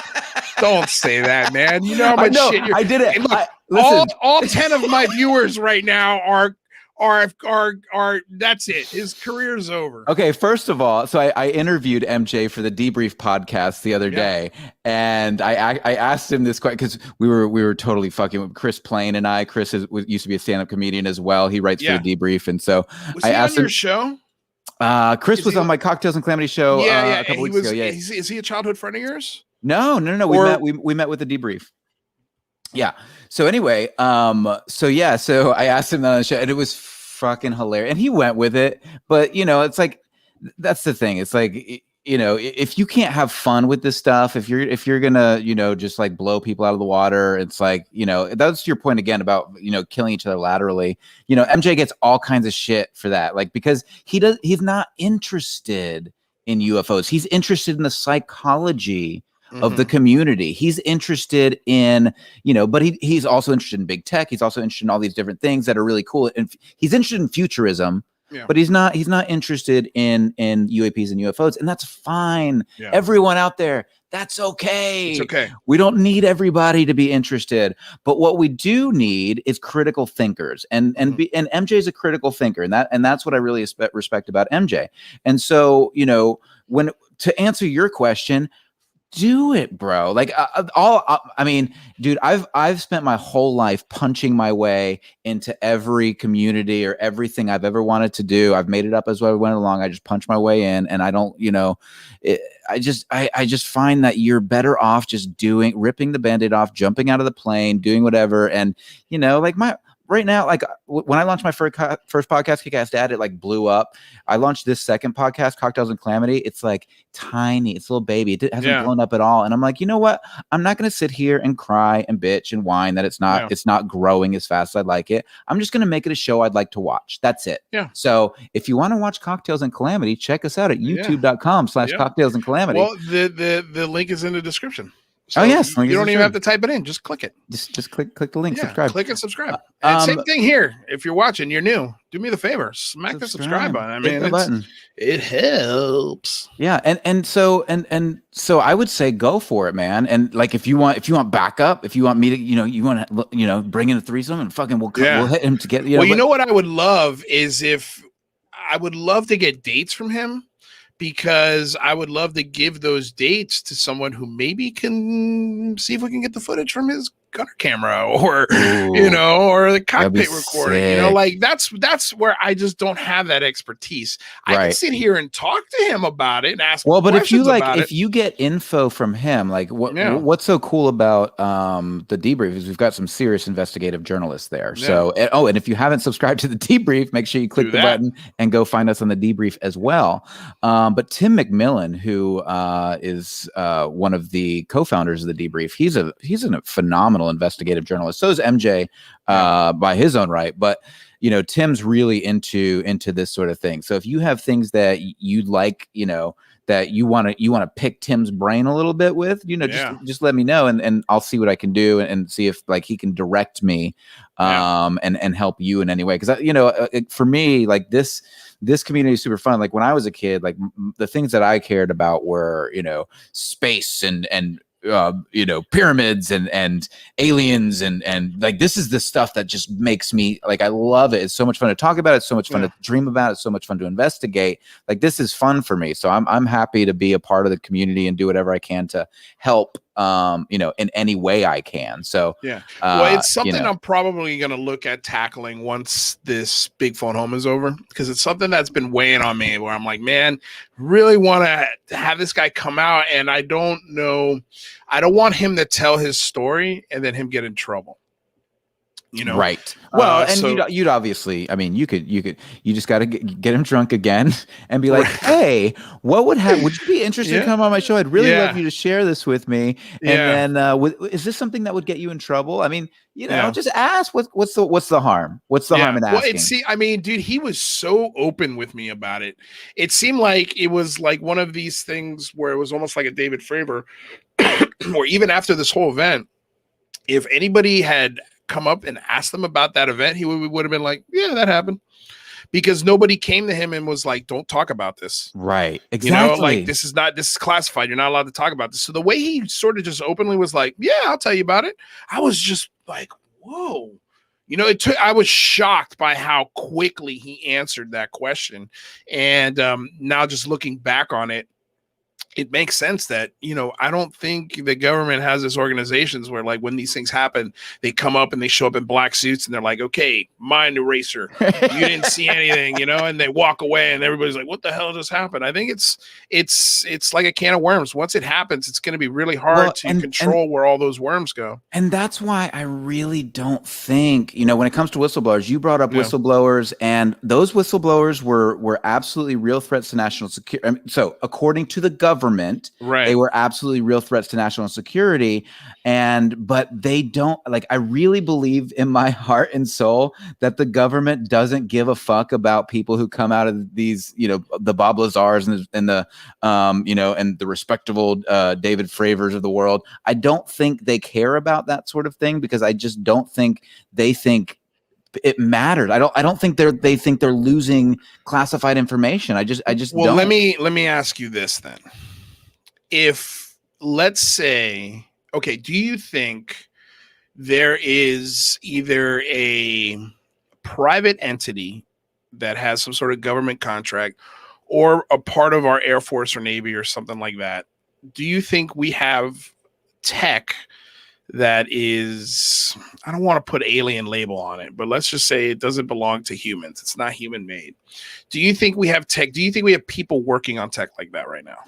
I don't know if they're working on it right now. I definitely think that I'd be shocked if this phenomenon is absolutely real, which I do believe it is. Mm-hmm. And if it's not human technology, I find it to be ridiculous. The idea to be ridiculous that we would have not found something by now. And so based on everything that I've been pieced together, based on everything that I understand, I do believe that we have found alien tech. I do believe the government is in possession of it, but the compartmentalization of the government and the need to know basis, I think it's very possible. Okay, some of this stuff could be locked in a fucking vault. Some of this stuff could be, just of no use. And Tim McMillan made a really good point about this, and he said, if let's say we did find this stuff in the 1940s. Let's say we found the craft and we don't know how to turn it on. We don't know how to put gas in it. Mm-hmm. We don't know how to fly it. We don't know what to do with it. We're in the middle of a Cold War, or we're in the middle of World War II. And all of a sudden, I'm going to you and saying, hey, can we have $10 million to research this? I can't guarantee anything, but we've got all these bombers coming down the line. Mm-hmm. Those are ready to go. What am I going to do as a general? I'm going to choose what I know. I'm gonna invest in what I know. I'm not gonna invest in your little fucking alien game, right? Right. Well, that brings up two things that I want to quickly bring up, and that is that I do love Bob Lazar's analogy of dropping off a motorcycle in Victorian times, and maybe it's got some fuel in it, and maybe they figure out how to turn it on. Maybe they even figure out how to switch gears. But once that thing runs out of gas, it's over. Like, it's over. And I like, those are the parts of the Bob Lazar story. I'm like, fuck, man, that's a really good point, and that's a great analogy. And to go back to and what did you just finish saying? Sorry. About the so the idea of what are we? The tech.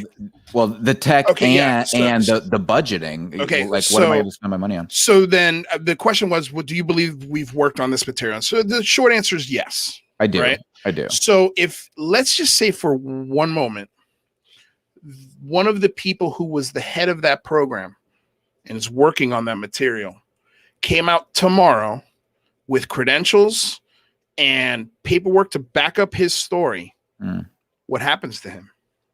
I mean, this is the question, right? What will this be a world changing event, or will, we saw the UAP videos come out from the Pentagon in 2020, and what did non-UFO Twitter do? Nothing.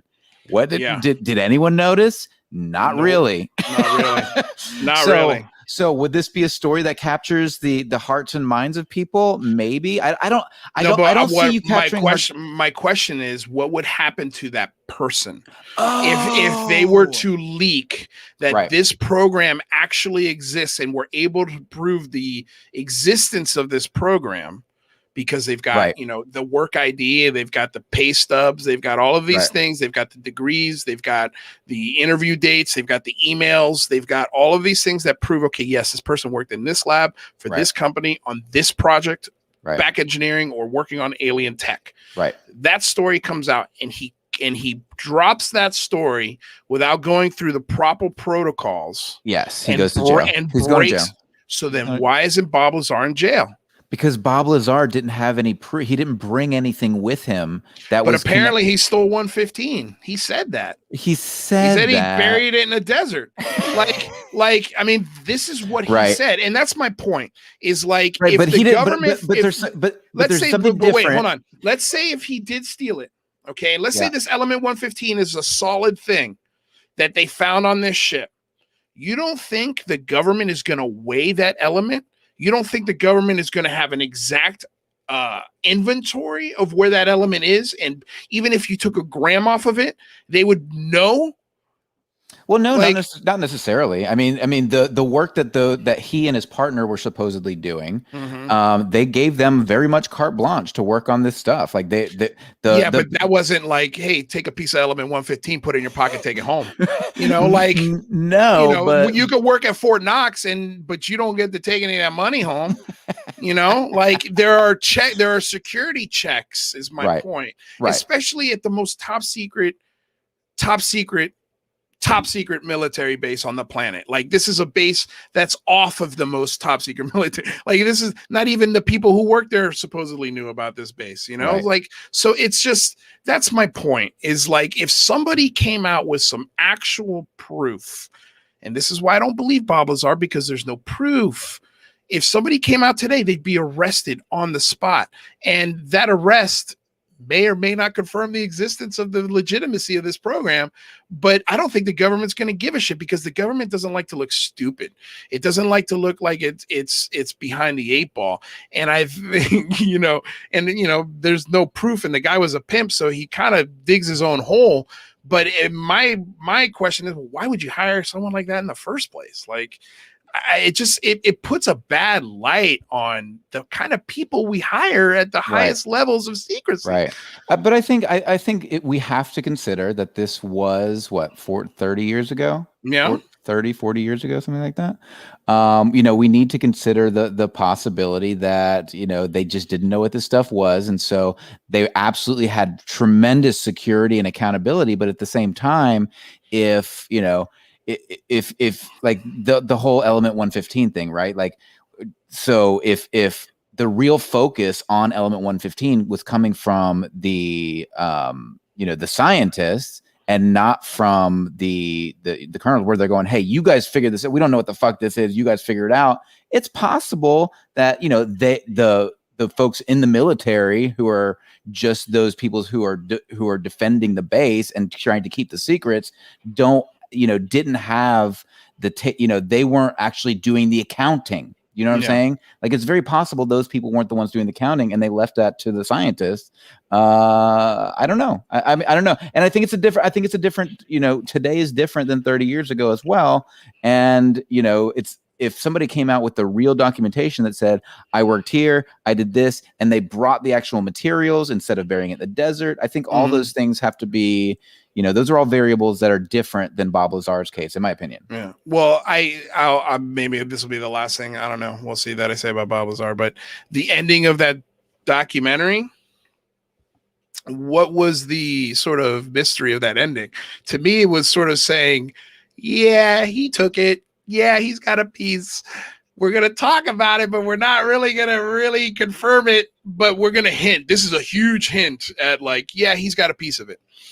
And if that was true, man. Yeah, I mean, at the end of the day, we can only talk about 115 in theory right now. I mean, I think they created it and it lasted for a millisecond, and then it was gone. Yeah. We're talking about a chunk of it. Right. I mean, we also have to be skeptical of documentaries as well, right? Because every documentary, the goal is to tell a story, and there's mood music, and we're trying to convince people of something. We're trying to get to a result, right? It's a story. Yeah. I love. It was a very ambiguous ending. Right. But ultimately, they wanted you to walk away thinking something, and whether you do or you don't, that's up to you. The idea is that we can only lead you to water. You have to walk away and make your own decisions, which is good and fine and whatever. But yeah, so nobody knows. Nobody knows if Bob Lazar is telling the truth or not. But I tend to lean towards there's something there. Yeah, I mean, hey, you've brought me off. Man, damn you for bringing me back to this fence.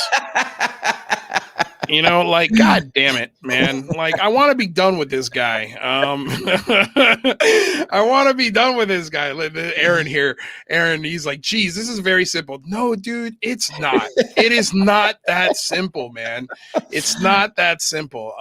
And I think people, like, I'm sure, what was his name? Aaron. I'm sure Aaron has been researching this for 20 years and has has come to his own conclusion 10 years ago, whereas we're still hashing details that he believes he's understands more fully than we do, right? And so and that's fine, because I don't have all the details. I listened to the Joe Rogan interview. I've heard a couple of the things from him. And Aaron still loves you, so there you go. So that's a good thing. See, nothing but love here, buddy. We can all disagree on, especially when it comes to people and stories in this topic. But going back to the big phone home, don't care what we disagree on. Let's just get on the same page about calling Congress and trying to make some changes. I think we could all agree there, right, Aaron? Aaron? I think I'm talking to Aaron. Where are you, Aaron? Right, Aaron? Right, Aaron? We can agree on this, Aaron? Yes.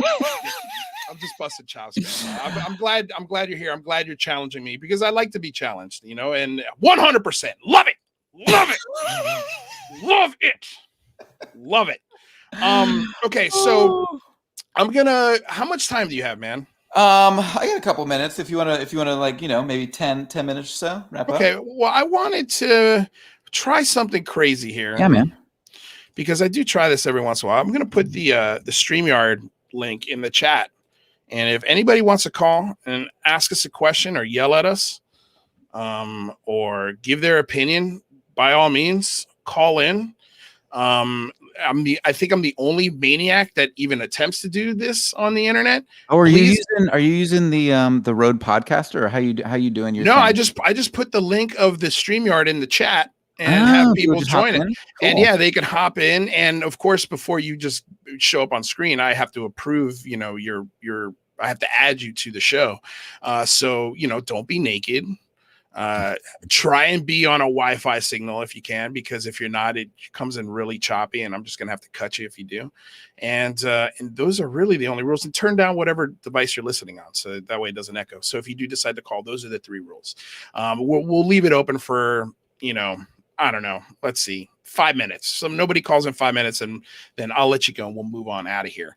But let's, I guess, tell me about where people can find your stuff. what you're working on next. What's coming down the pipe. Can you give us any I'm sure you can't, but I'm going to ask anyway. Give me some inside info, Michael. What can't you talk about that you won't talk about that I'm going to ask about? Well, let's start with what we've got going on tomorrow. So we're actually going to be going live for the Mars landing on the Debrief YouTube channel. So if you guys want to join us live tomorrow, just click on the link, go subscribe to the Debrief YouTube channel.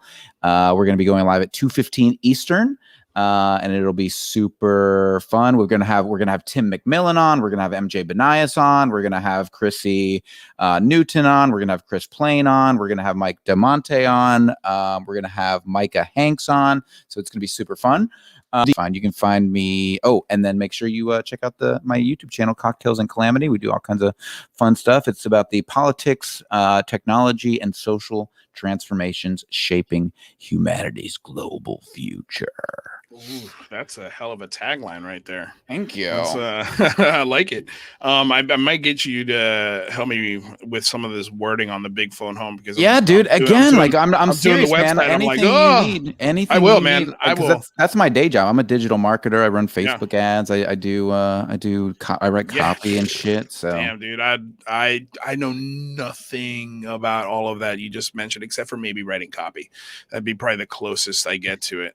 Somebody Bushibato did ask for the link, so hopefully the first link I sent you guys was the wrong one. The second one that says StreamYard in there, you just click that and it should lead you right into the room. So if you want to get in, there's no password or anything, just join us. Oh, you sent them to .gov. Yeah, I said I gave you a link to your local representatives, which also is very handy. So keep that one in mind too for the big phone home when we do it, or if you just want to call on your own, it's a great link to have. I just got to call out Rodrigo Vieira, who says Mars Live and the Debrief is going to be amazing. That's right. Yeah, that's tomorrow, right? It's tomorrow. Yeah, that's going to be very cool, and that's like a drone on Mars, basically. Yeah, they've got a drone on Perseverance. It's gonna be super freaking cool. I was disappointed, like after talking to an astrophysicist the other day, she was telling me that they're gonna be collecting caches of dirt and sending it back to Earth, but we're sending another pickup vehicle to pick up the caches and bring them back to Earth. So we've got like a couple of years before you even see any of that. But we've got wild. all kinds of cameras and cool shit. Well, I wonder this, man. I wonder if do you think they've mapped out that section of Mars that they're going to be flying this thing over? Like, how detailed do you think those maps are? So fucking detailed. Yeah. Okay. Because I would be afraid to be flying that thing, and all of a sudden you come across, I don't know, a structure or something that just looks really weird, and then now all of a sudden we've got a big issue on our hands where we're like, oh my God, did you see that spaceship that was crashing or whatever? Yeah. So they're looking for sites the geography shows water, right? So they're looking at those sites, and then in addition to those sites, they're looking for sites within those sites that are smooth, they're able to actually drive the lander on without much difficulty. So they're looking for, they've mapped it. It's fucking bizarre, dude. Like, when did it launch? I can't remember, like 2-3 years ago, 500 billion something miles, and they know the landing time within minutes. And like people who are like, oh, you can't trust science, can't trust scientists. It's like, give me a fucking break, dude. Like these mathematical folks who can break down 500 billion miles to the tenth of a fucking hour. Like, dude, there's some serious, incredible math going on here. Yeah. But not only that, if you don't believe in science, give me your phone. Let me toss it on the ground. And I threw it on the ground. Like, what are you talking about, man? I love these folks who just, these scientists, you can't trust them. Oh, is that right? Right. Okay, now, well, let me take out that microphone or that microwave in the refrigerator you have and the Wi-Fi connection that you so heavily rely on. I guess you don't need science, right? Yeah. It also reminds me of the people who are like, liberty, because as we talked about earlier, I'm a lefty libertarian, but they talk about liberty and blah, blah, blah, blah, and it's like, dude, like if somebody rear-ended you, you'd be the first one to like be like calling your insurance company and getting the cops involved and insuring blah, blah, blah, blah, blah, blah, blah, blah, and you're like, liberty, shove off. You need government, man. You need government. Like it serves a purpose. It's there for a reason. Roads, schools, like all of those things have purpose and reason. So, all right, dude, we've been going on for 2 hours. You've been so gracious with your time. I'm glad that you came on this show. I'm so glad. Oh, it's so much fun, dude. We didn't even get to talk about like where you're from or Orlando. I really wanted to talk about your family. Another time. We'll do it another time. This is definitely won't be the last time, dude. No. I'm so happy you came on. I'm so happy I found your show. I'm so happy you found mine. I'm so happy that you're part of the debrief, and it's sort of like a little sort of 1 degree of separation from the boys over there. And I hope you can encourage all those guys to join us April 26th. That would be awesome. I would love to get all those guys on board, and why not? If Elizondo could do it, so can you guys. Let's hook up again anytime you want me on your show. I'll be probably bothering you for all sorts of tech advice now. Again, like my offer is legit. Like you can have I'm here for you. All right, last question. Yeah. How much did Mike miss Luke Skywalker? How much will Mike miss Cara Dune? That's it's an odd question, Rodrigo. Where'd that one come from? Are you a big Cara Dune fan? I don't even. We didn't even talk about Star Wars this whole show. I'll tell you this, Rodrigo. I mean, I'm definitely on a different note. Oh, Cara Dune. I know who he's talking about. Yeah, from Mandalorian. Yeah, right. Why, did you have a Cara Dune take or something? No, not at all.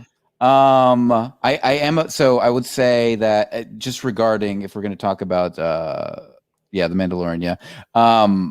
First, okay. I'm a huge Trekkie. B, I'm a huge Star Wars fan. I will say that it just depends on my mood, which one I'm more interested in talking about at the time. And then when it comes to Cara Dune, I do not give a fuck. See, I don't care. She's hot. I mean, she's beautiful, but I don't even find her that attractive.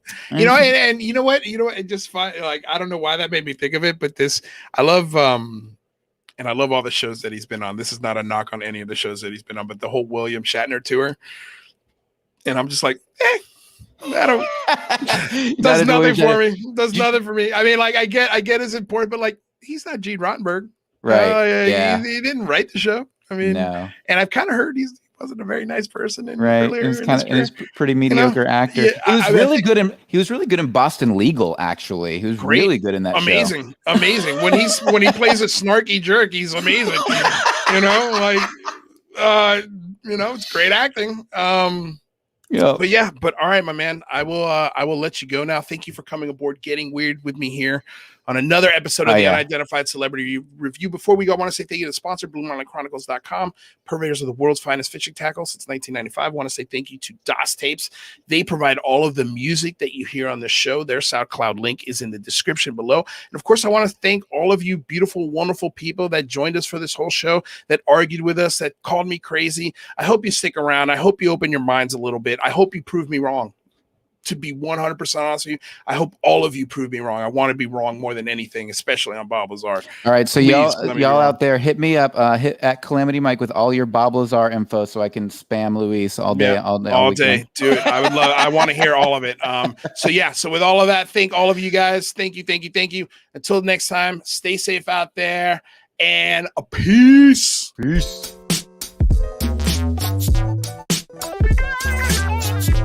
Unidentified.